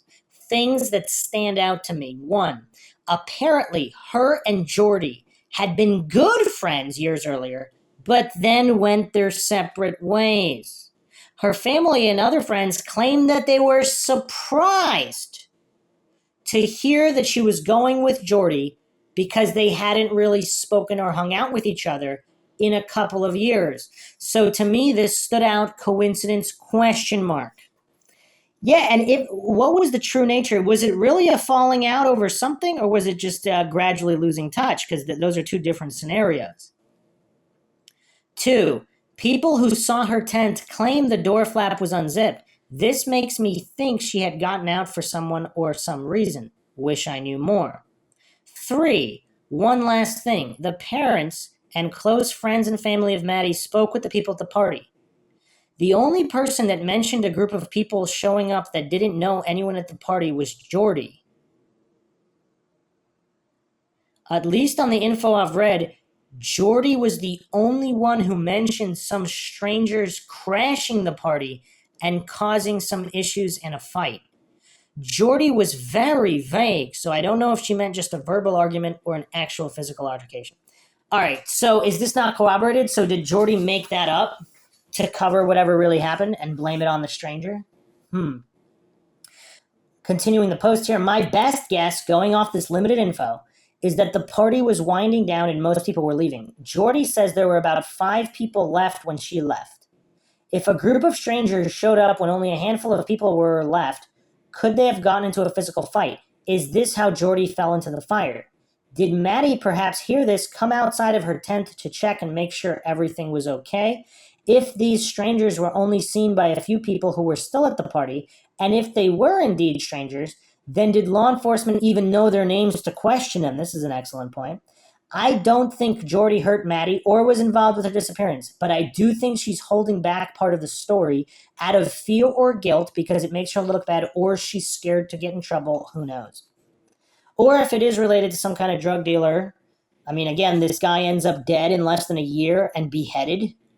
I mean, so if there's a connection there, and I'm not stating that it is, for all the triggered goofs out there who think I'm actually claiming any theory is true or untrue, who think that I'm actually claiming anyone is or isn't a suspect. I mean, there's a lot of goofs out there who are seriously deficient in the English language. Like, I mean, it's crazy the amount of triggered goofs that comment on this podcast. But yeah, I mean, there's a lot of different scenarios here.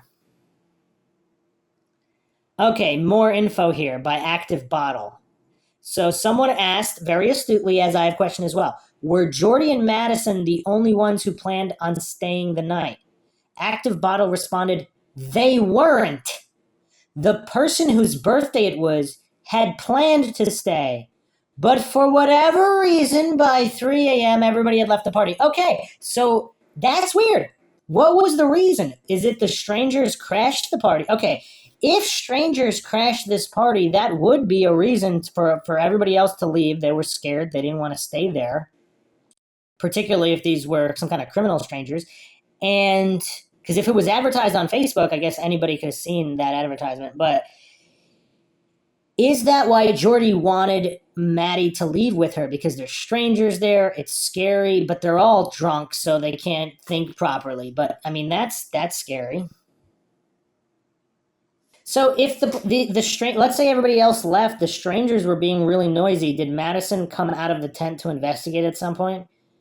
Or were they still fighting? Were there ongoing fights? I mean, what's going on? Or did they ask Madison to come out? They say they have drugs, etc.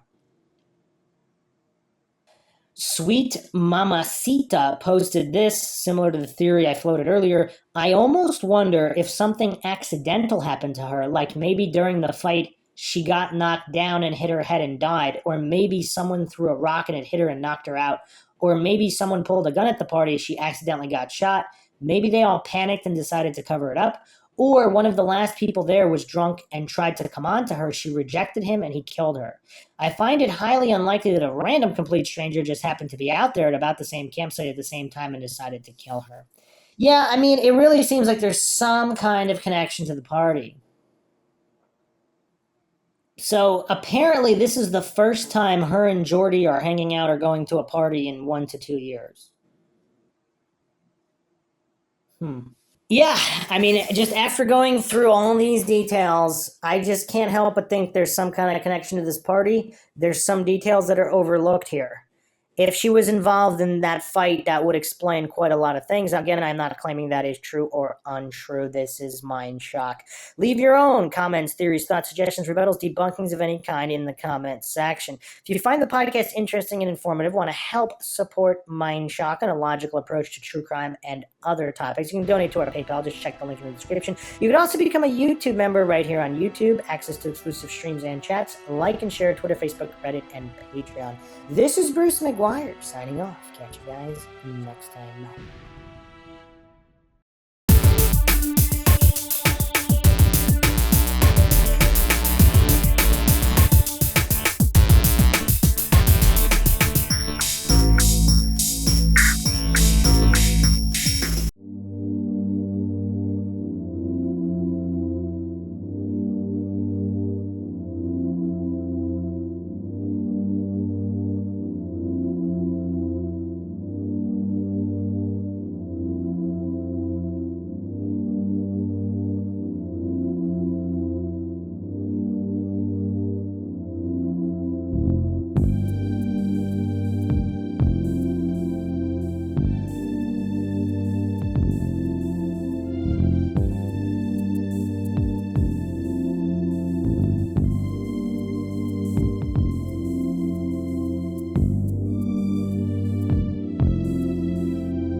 if you like audiobooks or audio shows, check out a free trial of Audible. Just click the link in the description.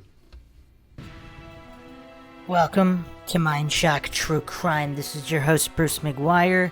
This is episode 2 of the Maddy Scott case from Canada. A tragic semi-resolution, semi-closure. In this case, for those that don't know, Maddy Scott's remains have been discovered almost to the day. 12 years. Actually, depending on some of the reports, it could have been to the exact day. But approximately to the day. The way it's worded here on KelownaNow.com, around 12 years to the day after she disappeared, and hours after police renewed their appeal for information regarding her disappearance, the body of Maddy Scott has been found. Now, I don't know how many people are going to claim that's all coincidental. So this was posted May 29th. So yeah, we'll be getting into this, and actually there have been more details put forth regarding individuals at the party in various sources. Credible, maybe, maybe not, but this is Mindshock. I do not claim anything is true or untrue, and we go over everything in a logical fashion here. So we will be exploring all of these things in the Maddy Scott case. As always, if you find the podcast interesting and informative, you can donate to our PayPal. Just check the link in the description. Help bring logic and reason back to a world where it is quickly going extinct, and keep up awareness in cold cases, missing persons cases, unsolved cases, and more. Awareness is how cases get solved. You could also become a member here on YouTube, help support the channel that way, get access to exclusive streams and chats. Make sure you're subscribed, like and share, Twitter, Facebook, Reddit, Patreon. Patrons do get priority for case topic, logical analysis, co-podcast, or requests. You could also be a guest on the podcast depending on your tier. Questions, comments, theories, thoughts, suggestions, rebuttals, debunks of any kind, leave them in the comments section. If you're not getting updates, like and comment on more videos here on YouTube, or you can just go to youtube.com/Mindshock if that's still not working. I know a lot of people do not get updates of any kind despite being subscribed. Okay, so obviously this is very tragic on a lot of levels. Now, some family members of the missing, it's not obviously they don't want the missing to be dead, but when the circumstances are foul play suspected and there's just no closure forever and everything goes unsolved forever, I mean, that's just an imaginable burden. Now, in the case of a body being found, I mean, again, this is only for those that are close to the missing, family, friends, and people that have to deal with it. I mean, obviously, there's a lot of people online that support the families and support the victims and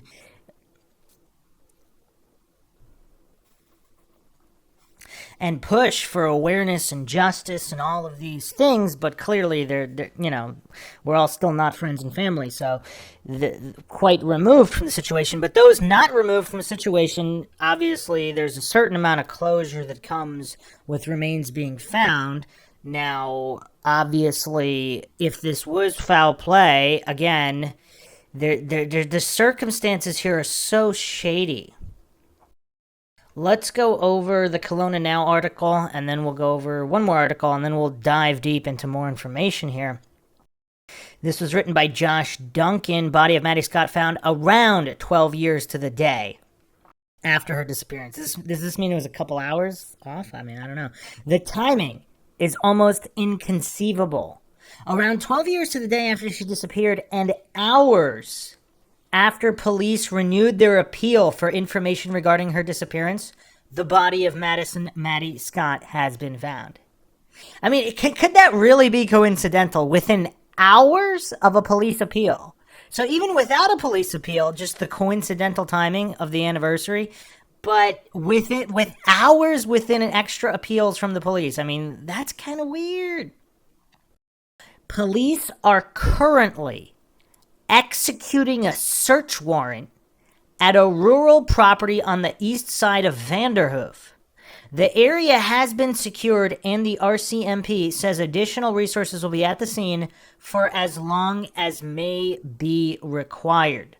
We can confirm that the property is associated to the discovery of Maddy, who has been positively ID'd by the British Columbia Coroner's Office, RCMP statement explained.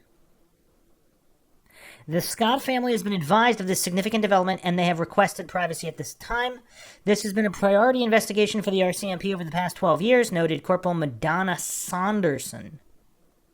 The discovery of Maddy is a significant development. However, the investigation remains an active and ongoing missing persons investigation where foul play has not been ruled out.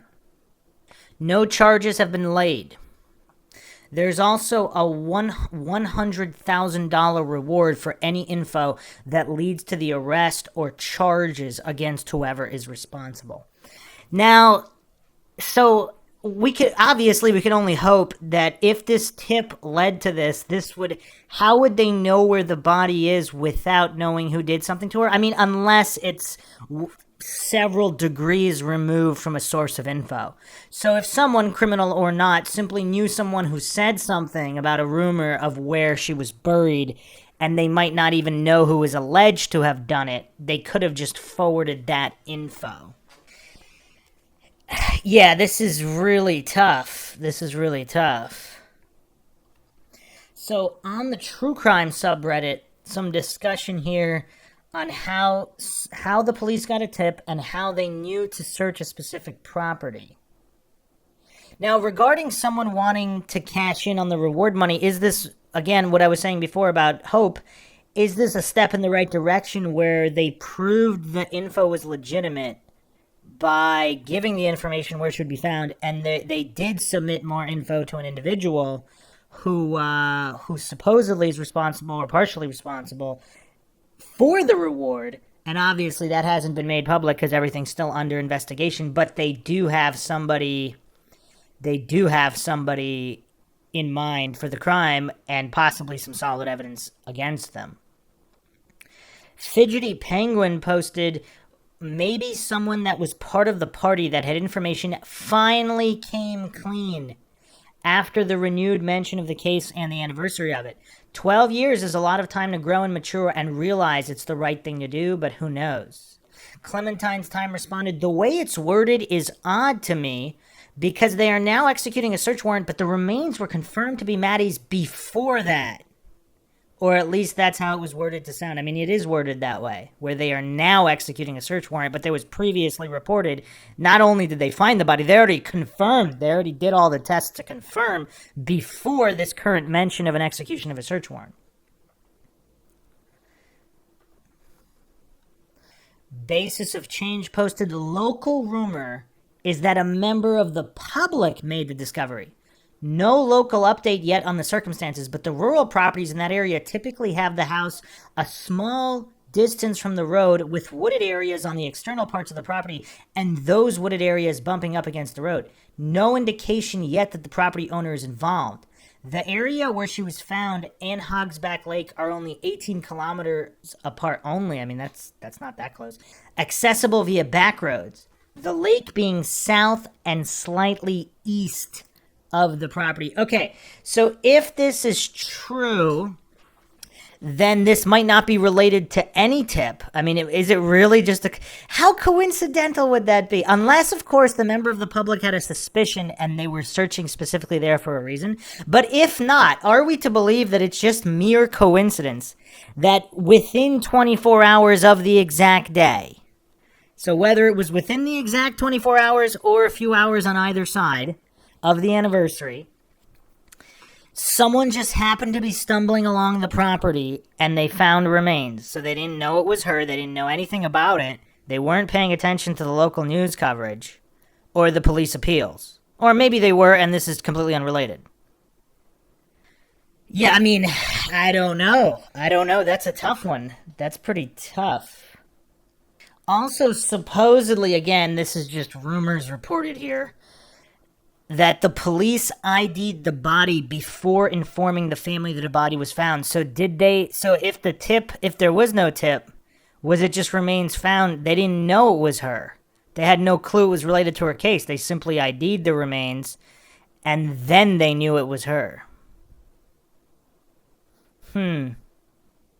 Also, some people are speculating how they made the ID so quickly. Because, again, there's many cases where positive ID is not available for months or even a year or more. I mean, I don't know if the Brandon Lawson case, if there's a positive DNA ID yet. And I mean, that's been about a year. Here's another rumor. Skventa posted, I just heard from a friend whose boyfriend went to school with her that there was a poker run in Vanderhoof and somebody found her. A poker run is a kind of road rally, can be done for exercise or fundraising, or in this situation, organized by Maddy's family to get people on the trails looking for possible clues.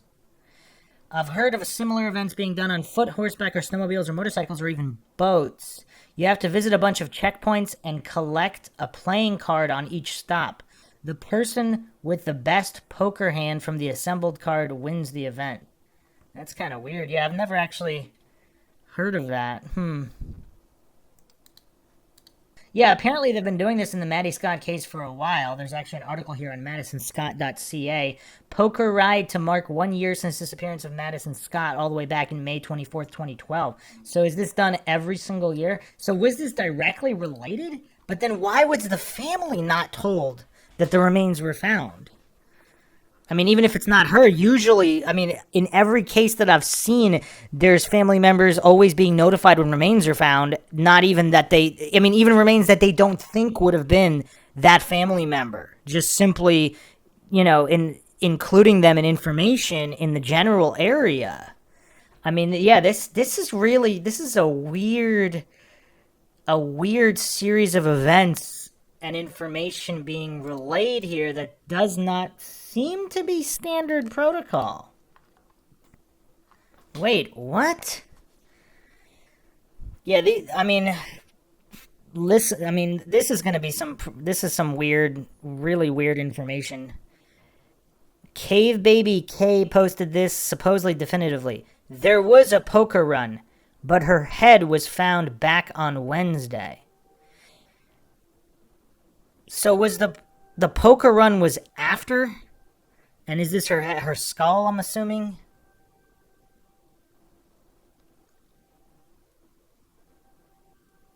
Cave Baby, I don't know if this is a local. At this point, it may be safe to assume that it's her skull, and I guess since authorities still have the property cordoned off and places covered with those forensic tents, maybe they found more. But I know initially only one part was found. Well, the plot thickens there. Basis of Change posted that her head was found in Fort St. James, which is west of Vanderhoof. The property that she was found on is east of Vanderhoof and north of Hogsbag Lake and the highway you turn off to get to the lake. Wait a second. So the skull was not found with the rest of the remains? Again, I don't know how accurate any of this information is, but there's just more questions than answers here. So I don't know if these people are misspeaking and they're referring to the severed head of Fribjon Bjornsson, who we went over in episode 1, supposedly not related to the Maddie Scott case. But this guy's head was discovered in an empty house near Fort St. James. The rest of his body has never been found. So some allege there's some kind of connection there, but yeah, that's really weird. So supposedly he stated that he knew what happened to Maddie Scott, and then he ended up beheaded. Now, I don't know if it's just a rumor that he stated that he knew what happened to Madison, but there's just, again, check out episode 1. There's just all these associations between him and the Maddie Scott case. So here's another article from cbc.ca. Remains of Madison Scott found 12 years after mysterious disappearance from party near Vanderhoof, British Columbia. Posted May 29, 2023. RCMP executing search warrant on rural property west of Prince George. RCMP says they've found the remains of Maddy Scott 12 years after she went missing. Scott was last seen May 28th, 2011,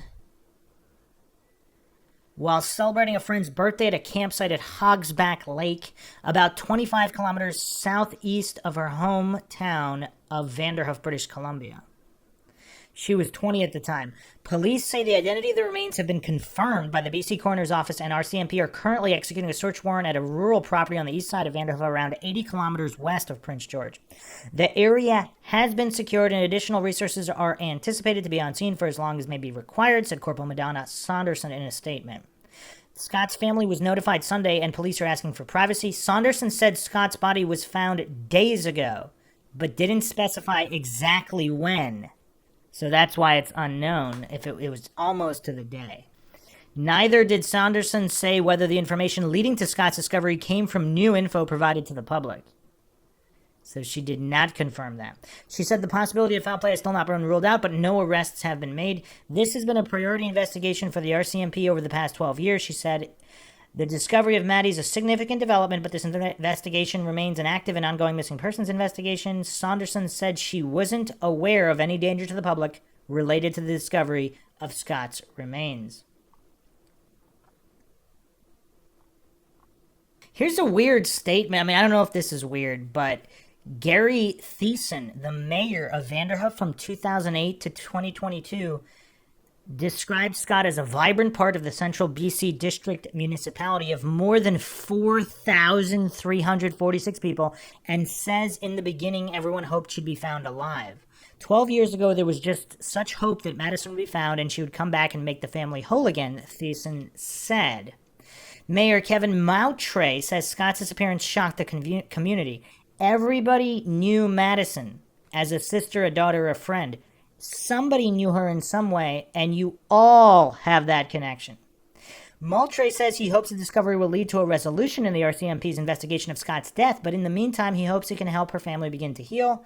It's going to be a long journey for them, and hopefully as a community we can be there for them and provide them the support they need to get through this. Is it typical? So I've known people from small towns before. 4,000 people, I mean, that's not that small. In a town of over 4,000 people, would you say everybody knows everybody? I don't know. He's stating that everyone... Now, or is he just saying that just to kind of say that? But if it's literal, I don't know how to reconcile that. Is he saying that everybody knows everybody, or just that everybody knew her just because she was popular enough for everybody to know her? So is he not saying that all over 4,000 people all know each other? I don't know what to make of that statement, but either way, would this seem to suggest that someone had to have known what happened to her other than the killer if it was related to the party or people at the party? So let's go through some of the most mind-shocking information here. On the Unresolved Mysteries subreddit, there was a recent write-up on the Maddy Scott case. There's actually quite a few interesting posts in response to this. So again, people discussing whether or not she would have left willingly after she had taken her rings off, or if that was all staged by someone who knew she took her rings off before going to sleep. So just to reiterate part of the possible connection to Fribjørn Bjørnsen, who actually took a lie detector and passed. So supposedly she was friendly with this 28-year-old man, Fribjørn Bjørnsen, who allegedly told friends he knew what happened to her after she vanished. There were rumors he owed drug dealers money and that they abducted Maddy to teach him a lesson. That's kind of weird. Fribjørn took a lie detector test and passed. Police cleared him of involvement. Several weeks after being cleared, his severed head was found in an abandoned house. Police have said his murder is unrelated to Maddy's disappearance. Now, how would they know whether it was or wasn't related? I mean, that always gets weird. I mean, they usually say, like, in intelligent areas, they state there's no reason to believe that there's a connection. Obviously, unequivocally stating there's definitely no connection to the case. I mean, that's kind of weird, because how would they know? But I actually don't know if we went over that in episode 1 about the timing. That he was officially cleared by police and several weeks after he's dead. And that's weird timing. So his head was found 8 months. So he was last seen January 12th, 2012. Then he was reported missing January 21st. 8 months later, his head's found. And of course, we went over this in episode 1. Just the grisly account that he was tortured for an extended period of time. Now, could this be a case of just possible criminals just bragging to people after crimes? Because that happens all the time with criminals who are not related or involved to a specific crime, but they brag about it just because it's popular in the area. I mean, I don't know. Here's some very insightful conversation back and forth as well, which can actually give insight to other cases. The Alter Ego 5 posted, I own a cabin near this area and spend my summers here. The people I know think it was a random crime of opportunity. In my opinion, a lesser-known individual who arrived late then stayed late, noticed she was alone and quietly stuck around or perhaps later returned that night. I do know for a while there was a fair number of people who thought Jordy knew more than she was saying. Not sure if that's the case now. Pretty Necessary responded, people who live in small towns never want to believe it could have been one of their own. You often hear them blaming outsiders, though they are rarely right. And again, statistically, that is true. That is true. Mickey 2002 posted, it seems like I would be looking pretty hard at the party crashers. They are unknown to the people at the party. They didn't have a problem pushing Jordy and causing burns on another female who got pushed into the fire. They were clearly looking for a fight when they showed up. They may very well have come back later in the night to teach him a lesson, and only Maddy was left. If more than one person ambushed her, she may have heard them coming and secreted her phone and keys, hoping to be able to get away. There has been no trace of her at all, so it seems reasonable to think she would have been taken against her will in someone's vehicle. You know, and again, the parallels in this case to the Kylie Rodney case. I mean, they're kind of uncanny. Both allegedly have party crashers. Both allegedly have some kind of fights going on, and then there is a death after the fact. It's just kind of weird. And, I mean, just really weird. If you haven't checked out the Rodney podcast on Mindshock, check that out. A pretty extensive analysis of all the funny business in that case. Alien Abduction fan also posted an interesting response here. This is a good theory. Jordy makes it sound like the fight wasn't too serious and that her getting pushed was an accident. But she also says the gate crashers were bad news. No one knew them and they changed the vibe. I couldn't confirm if the gate crashers were included in the list of party guests the police ruled out or if they were even identified. And it probably was kind of difficult. Wouldn't it be kind of difficult to identify them? I agree about Maddy grabbing her phone and keys. I find it hard to believe she left that tent for anything other than an emergency. Yeah, that's weird from Jordy as well. If she's saying, "Oh, the fights aren't serious, but the party crashers are." I don't know. That's kind of weird. Unless one of her own friends pushed her into the fire and she didn't want to get him in trouble. K-Star Sparkle Dust responded, her accounts of the gate crashers is somewhat conflicting but consistent with what I would expect coming from the partygoers that are 18 to 25 years old. I did a lot of camping and party for the weekend stuff when I was in that age group.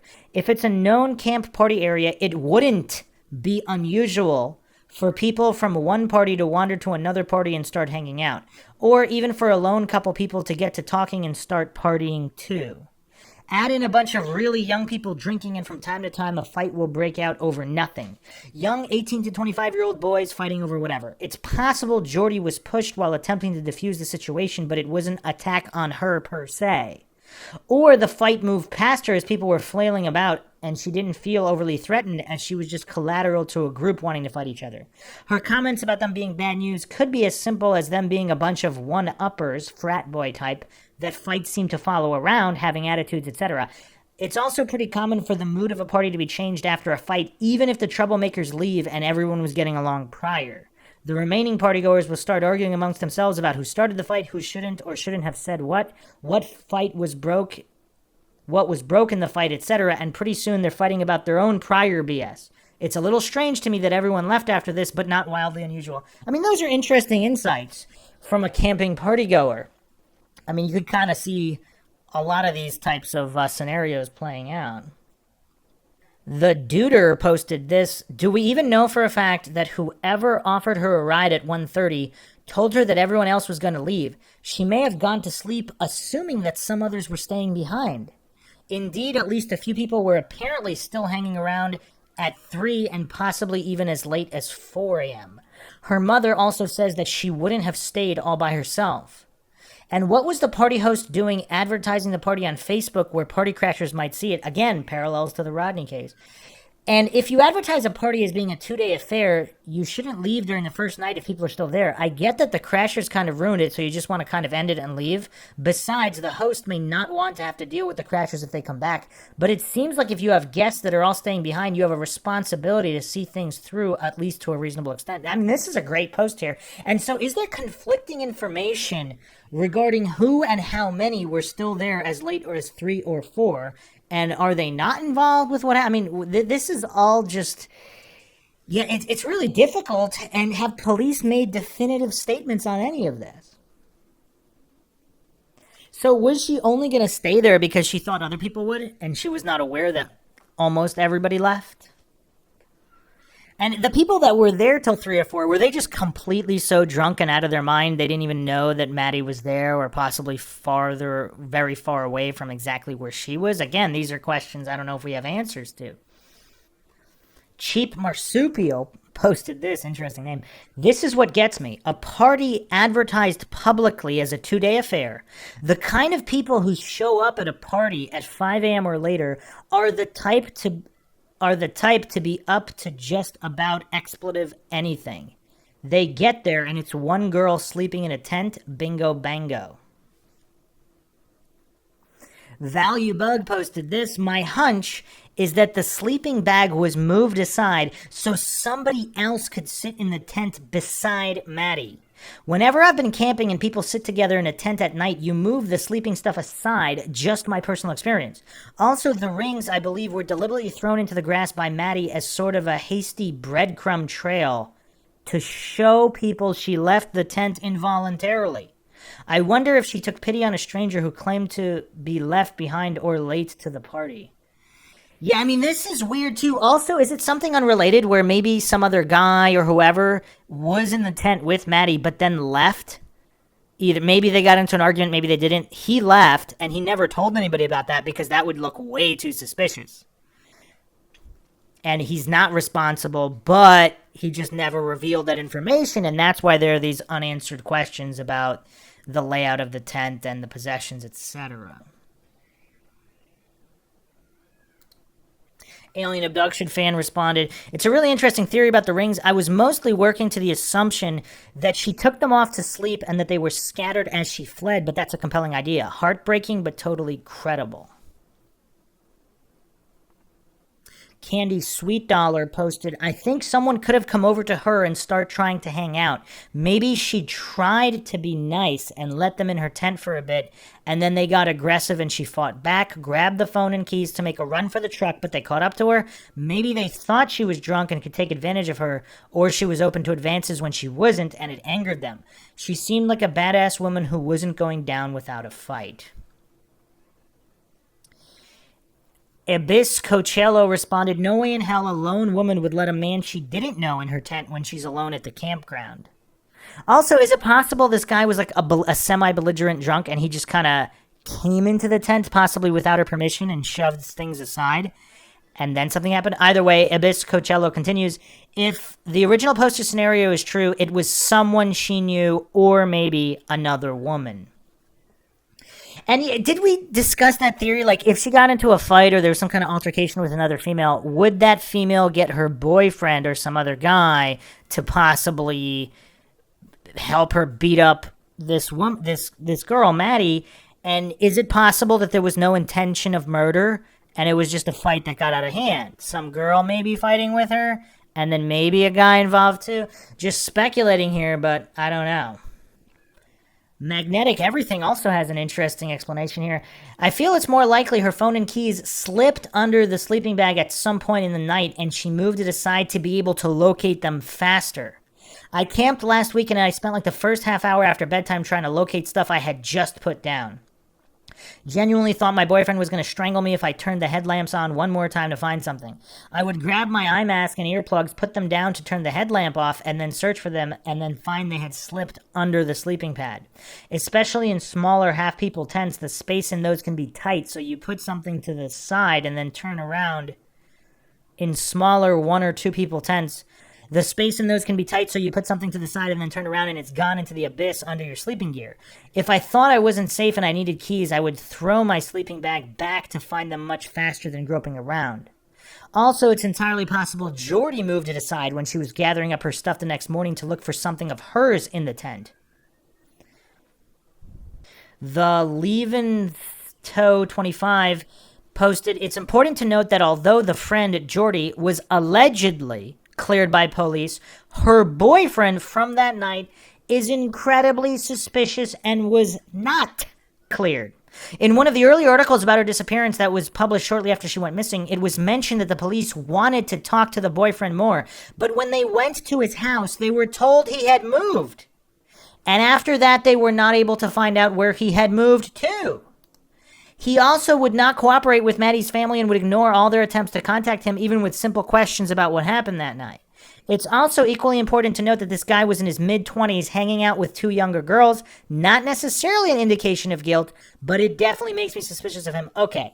All right, that might be the most mind-shocking thing. But if he is a druggy criminal, would he be expected to answer any of these questions? And if he's not related to what happened to Maddy, but he is related and all this other stuff, and he realized he's going to look like suspect number one, would he just abandon and flee? Although, how hard would it be to track him down if he's Jordy's boyfriend? I mean, she doesn't know where he went? I mean, this is all really weird. This is all very, very weird. And does he have a connection to Bjornsson? Because that would really, really be weird. Some people would say it's just too coincidental. The Leventhal responded. Actually, Alien Abduction fan responded first. I generally believe they're both innocent, mostly based on timings, but I've often wondered if the gate crashers were somehow connected to the boyfriend. Something about them leaving immediately afterwards as if he knew it was time to get the heck out of there. Yeah, that's really tough. The Leventhal responds, yeah, it's really unfortunate that Jordy's boyfriend from that night seems to have completely dropped out of the public eye and is hardly mentioned in any of the recent news articles about the case. In fact, nowhere does Jordy even say his name, even in the documentary on YouTube. That's a very unnerving lack of info about him at all. But I've personally always thought he was suspicious, and I've always found the story about how Jordy injured herself during a fight at the party and then left with the boyfriend a bit suspicious as well. And despite Jordy passing a poly, which personally I don't think is reliable proof of someone's innocence or guilt necessarily, there are a lot of unusual details about her story, too many to recount here. But one particularly strange thing was on the morning after the party when Jordy and her boyfriend returned. Jordy collected her sleeping bag and her favorite pillow along with its pillowcase. Apparently, when Jordy discovered this, they asked her to turn it over to them for their investigation. She did so, but admitted that since collecting it, she had washed the pillowcase, even though it had only been a day since she had collected it. Well, that when the police analyzed the items, they found blood in the sleeping bag, although Jordy claimed it was from years before when she cut her ankle.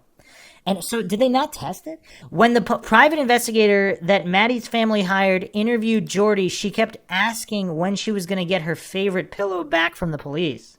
It seemed odd to me that she was so fixated on it, as if she was nervous about the police finding something on the pillow. It might mean nothing, but coupled with her contradictory statements and other details about the timeline of the party, I personally believe Jordy and her mysterious boyfriend know what happened to Madison that night. And yeah, here's the thing. If they are somehow connected to the gate crashers, they might know what happened to her, even if they're not responsible for harming her themselves.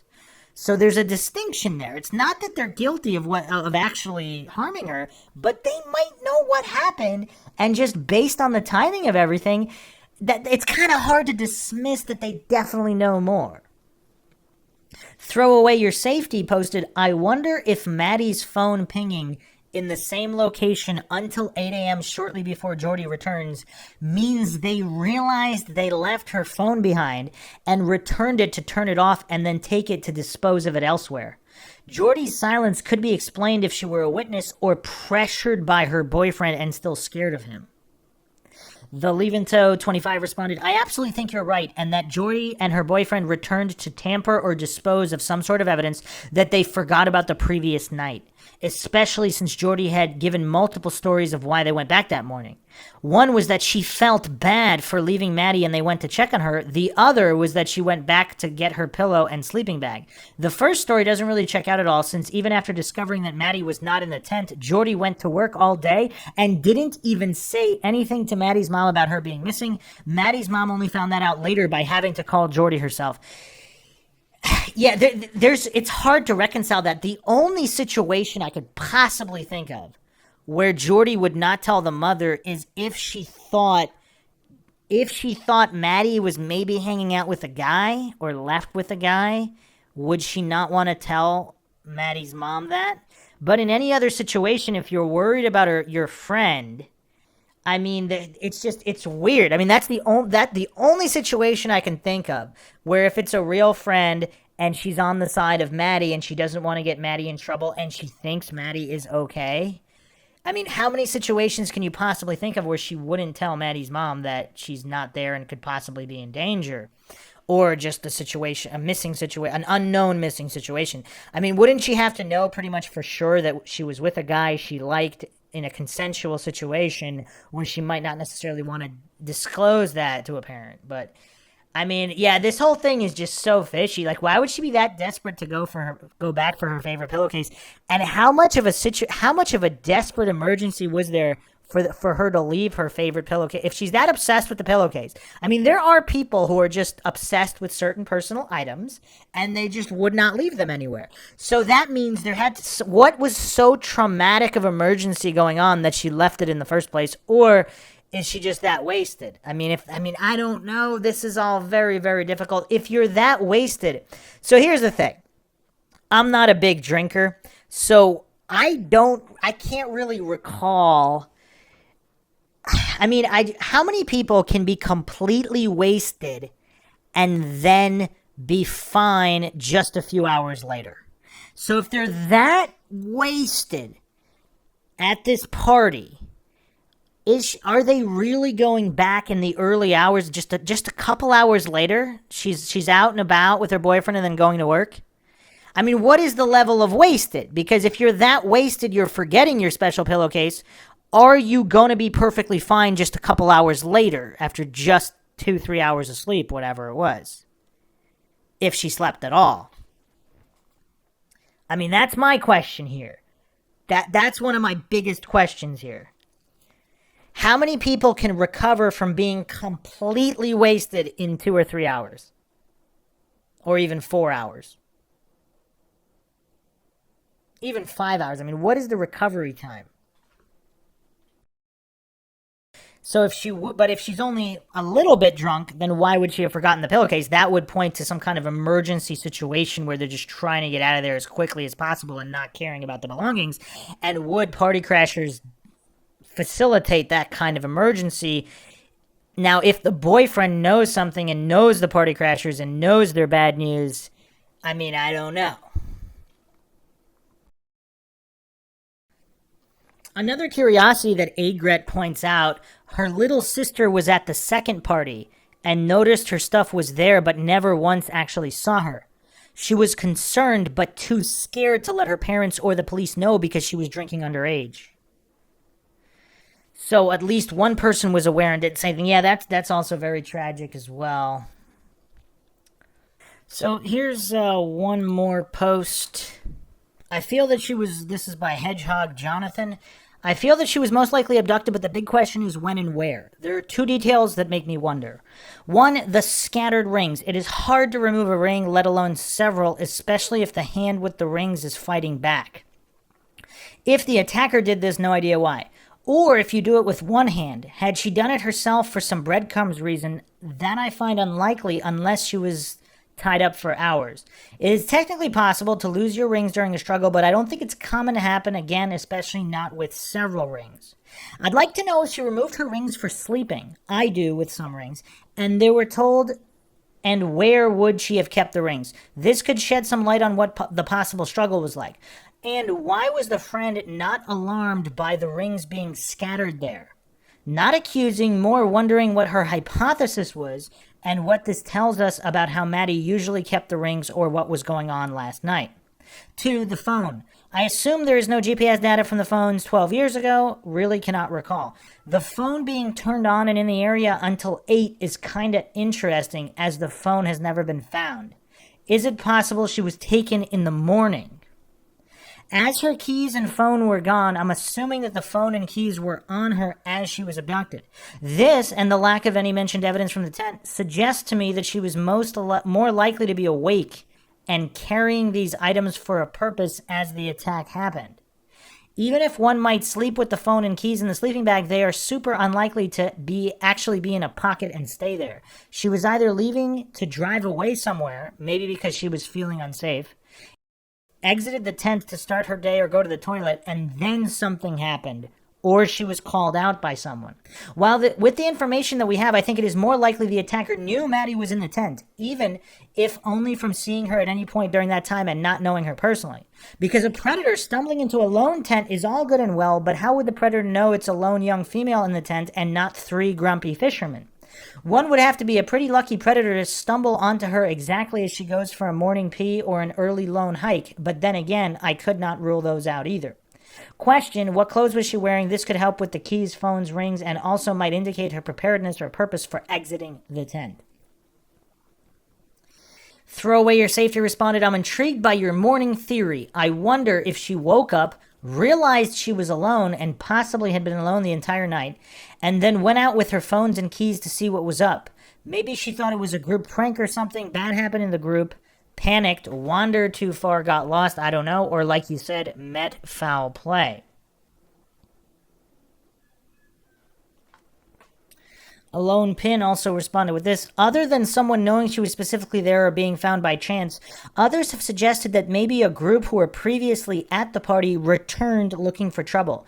If there were enough aggressive males, they may have started throwing things, kicking the single tent, not caring if there were 1 or 4 people inside. Throw away your safety also had another post here about people saying they offered Maddy a lift. Are we sure that everyone who said they offered Maddy a lift actually did? If, let's say, the party host and his girlfriend lied about asking her because they felt guilty that they actually left without doing her that courtesy, if a few other people lied about that as well, what's to say she wasn't harmed before 2:30 a.m. and no one knew? Did dozens of drunk, tired, and possibly irritated people really all go to her tent one by one and diligently do the responsible thing? That's an excellent question and an excellent point, because we don't know any of that information.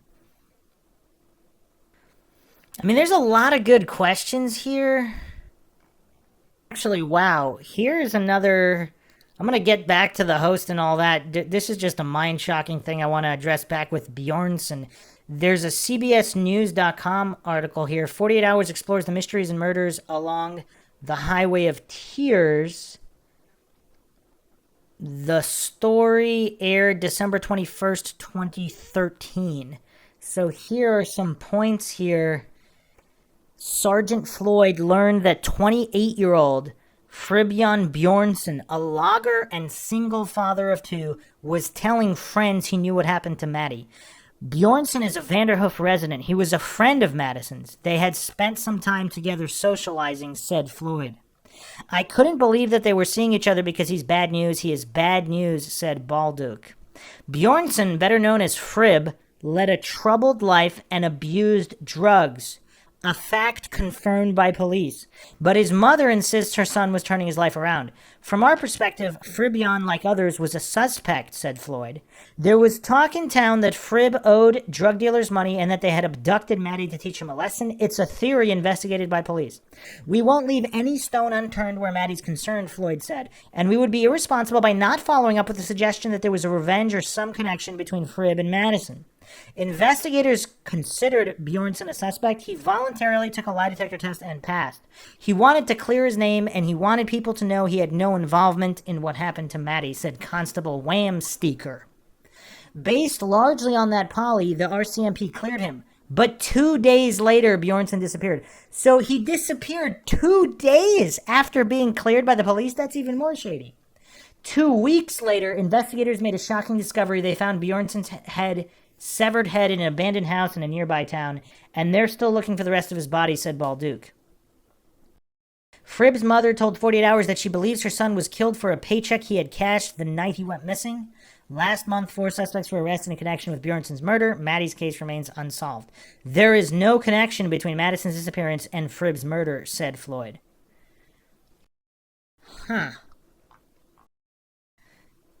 So I don't know if that's accurate, just because. So he wasn't found until 8 months? Yeah, I don't know. There's so much conflicting information around Bjornsson here. But supposedly there's a definitive link between him and Maddy. So they hang out and are acquaintances, possibly friends. He ends up decapitated. Does she? I mean, this is kind of weird. Now, also, if Jordy's boyfriend is also involved in the criminal element, what are the chances that her boyfriend and Bjornsson know each other? Always Offended posted this. Did I read that correctly, that the son of her parents' friends who she last spoke to was camping nearby? I wonder how nearby exactly. A 10-minute walk through the woods or a 20-minute drive to somewhere else? Could it have been someone camping in the area but didn't even attend the party? So is this the last person she spoke to? At 12:30 a.m. So between 12:30 and 1, Jordy states that Maddy begs her to stay. Maddy refuses to leave because she wants to look after her tent and she is already in her sleeping bag. Jordy leaves with the boy she was hooking up with. Between 1:30 and 2:30, others decide to leave and some offer Maddy a ride, but she declined. Between 2:30 and 3 a.m., the last people there, the host and his girlfriend, have an argument and decide not to camp. They offer her a ride, but she declined. Maddy is now alone. Cactus Lord posted, it is likely that between 2:30 and 3 a.m. after the host and his girlfriend left, she realized she was entirely alone. The fact that she had only her lanyard and her phone with her makes me believe she either went to pee, perhaps going towards the outhouse 50 feet away, using her phone as a light, or is it, and would people see that light from a distance? Or is it possible she got scared being alone but didn't want to leave her tent and belongings, so she went to find her male friend who was camping nearby? Perhaps she wanted to help to pack up her tent. I'd be curious to know how far away he was camping. I suspect she got lost in the dark and fell down somewhere, injured, or perhaps died instantly. However, the only thing I can't account for is her rings. Surely this is evidence of a struggle. So I guess this was before the body was found. He was theorizing this, but yeah, how close was that friend? What was their last conversation like, if he indeed was the last person she talked to? And exactly how far away was he camping, if indeed he was camping? I mean, these are very important questions as well. Also, what was the exact fight about the host had with his girlfriend? Was it related to the party crashers? I mean, what was going on there? Abias Coachello responded, if she got scared being alone, why not call somebody or at least try or text? The no phone activity indicates to me that she was asleep for much of the time from 3 till 8. Acrobatic responded with this, the phone pinged the same tower until 8 a.m.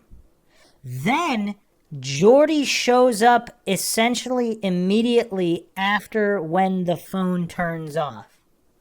Presumably, they can determine what radius you can travel from the tower to still ping that tower.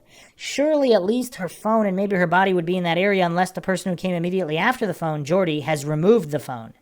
Realistically, I imagine somebody at the party knows what happened. Also, WTF to the guy getting his head chopped off. What WTF kind of small town is this? Okay, hold on a second. Yeah, the timing on all of this is really suspect. So there's an alleged incident at the party. Jordy is somehow injured.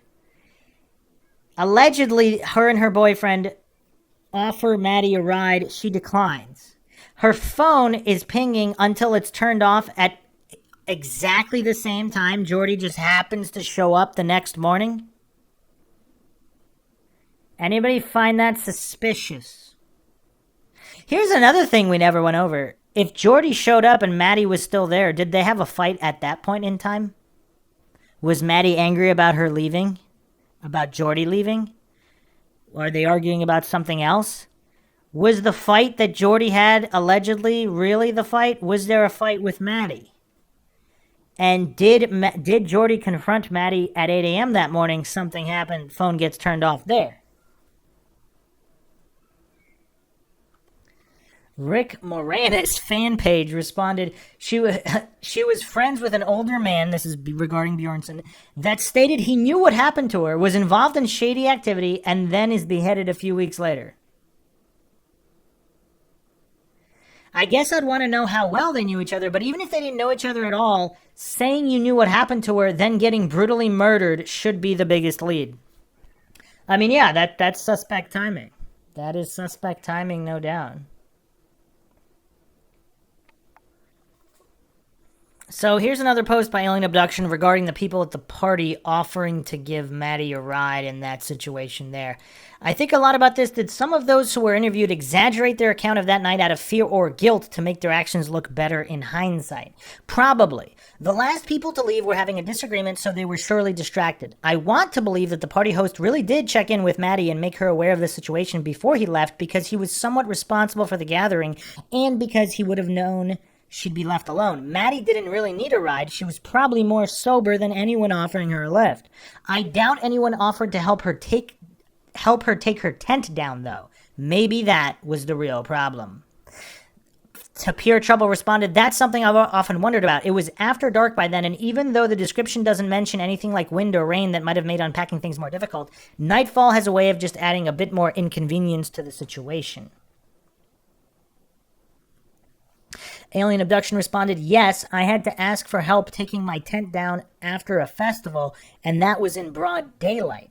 Maddy's motivation for sticking around 1 a.m. was that she wanted to protect the tent. If she and Jordy put up the tent together, then Jordy left quickly. Maybe she did feel stuck because it was dark and difficult to dismantle alone. Maddy was a regular camper, but she brought the wrong tent poles initially, so maybe she wasn't overly familiar with this tent.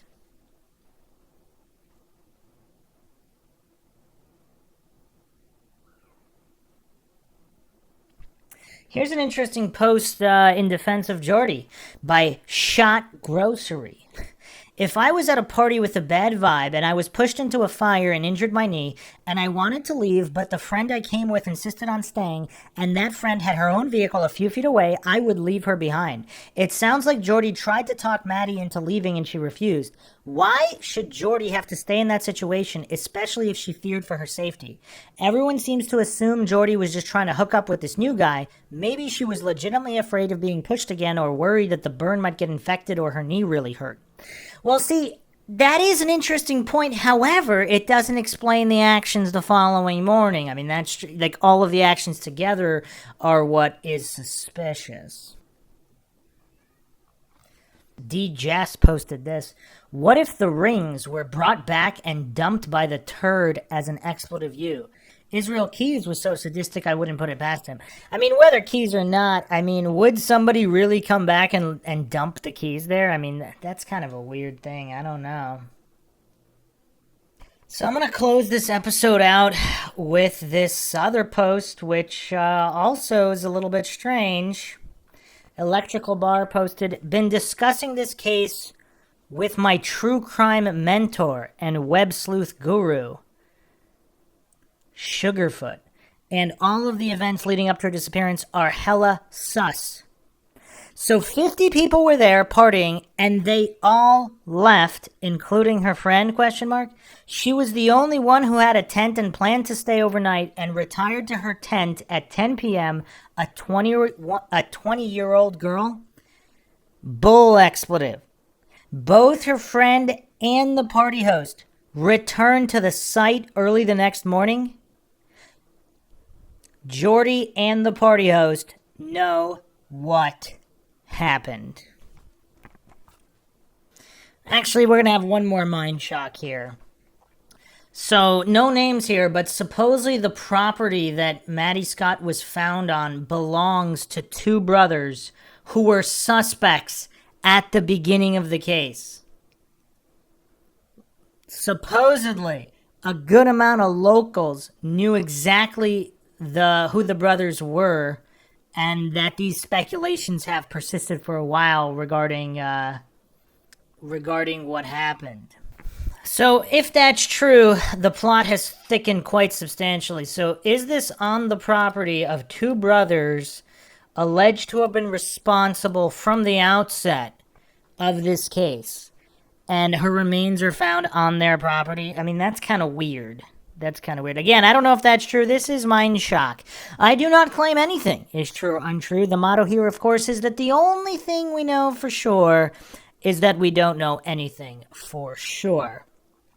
So hopefully more information will become available soon and justice can actually be served here if foul play truly was the cause.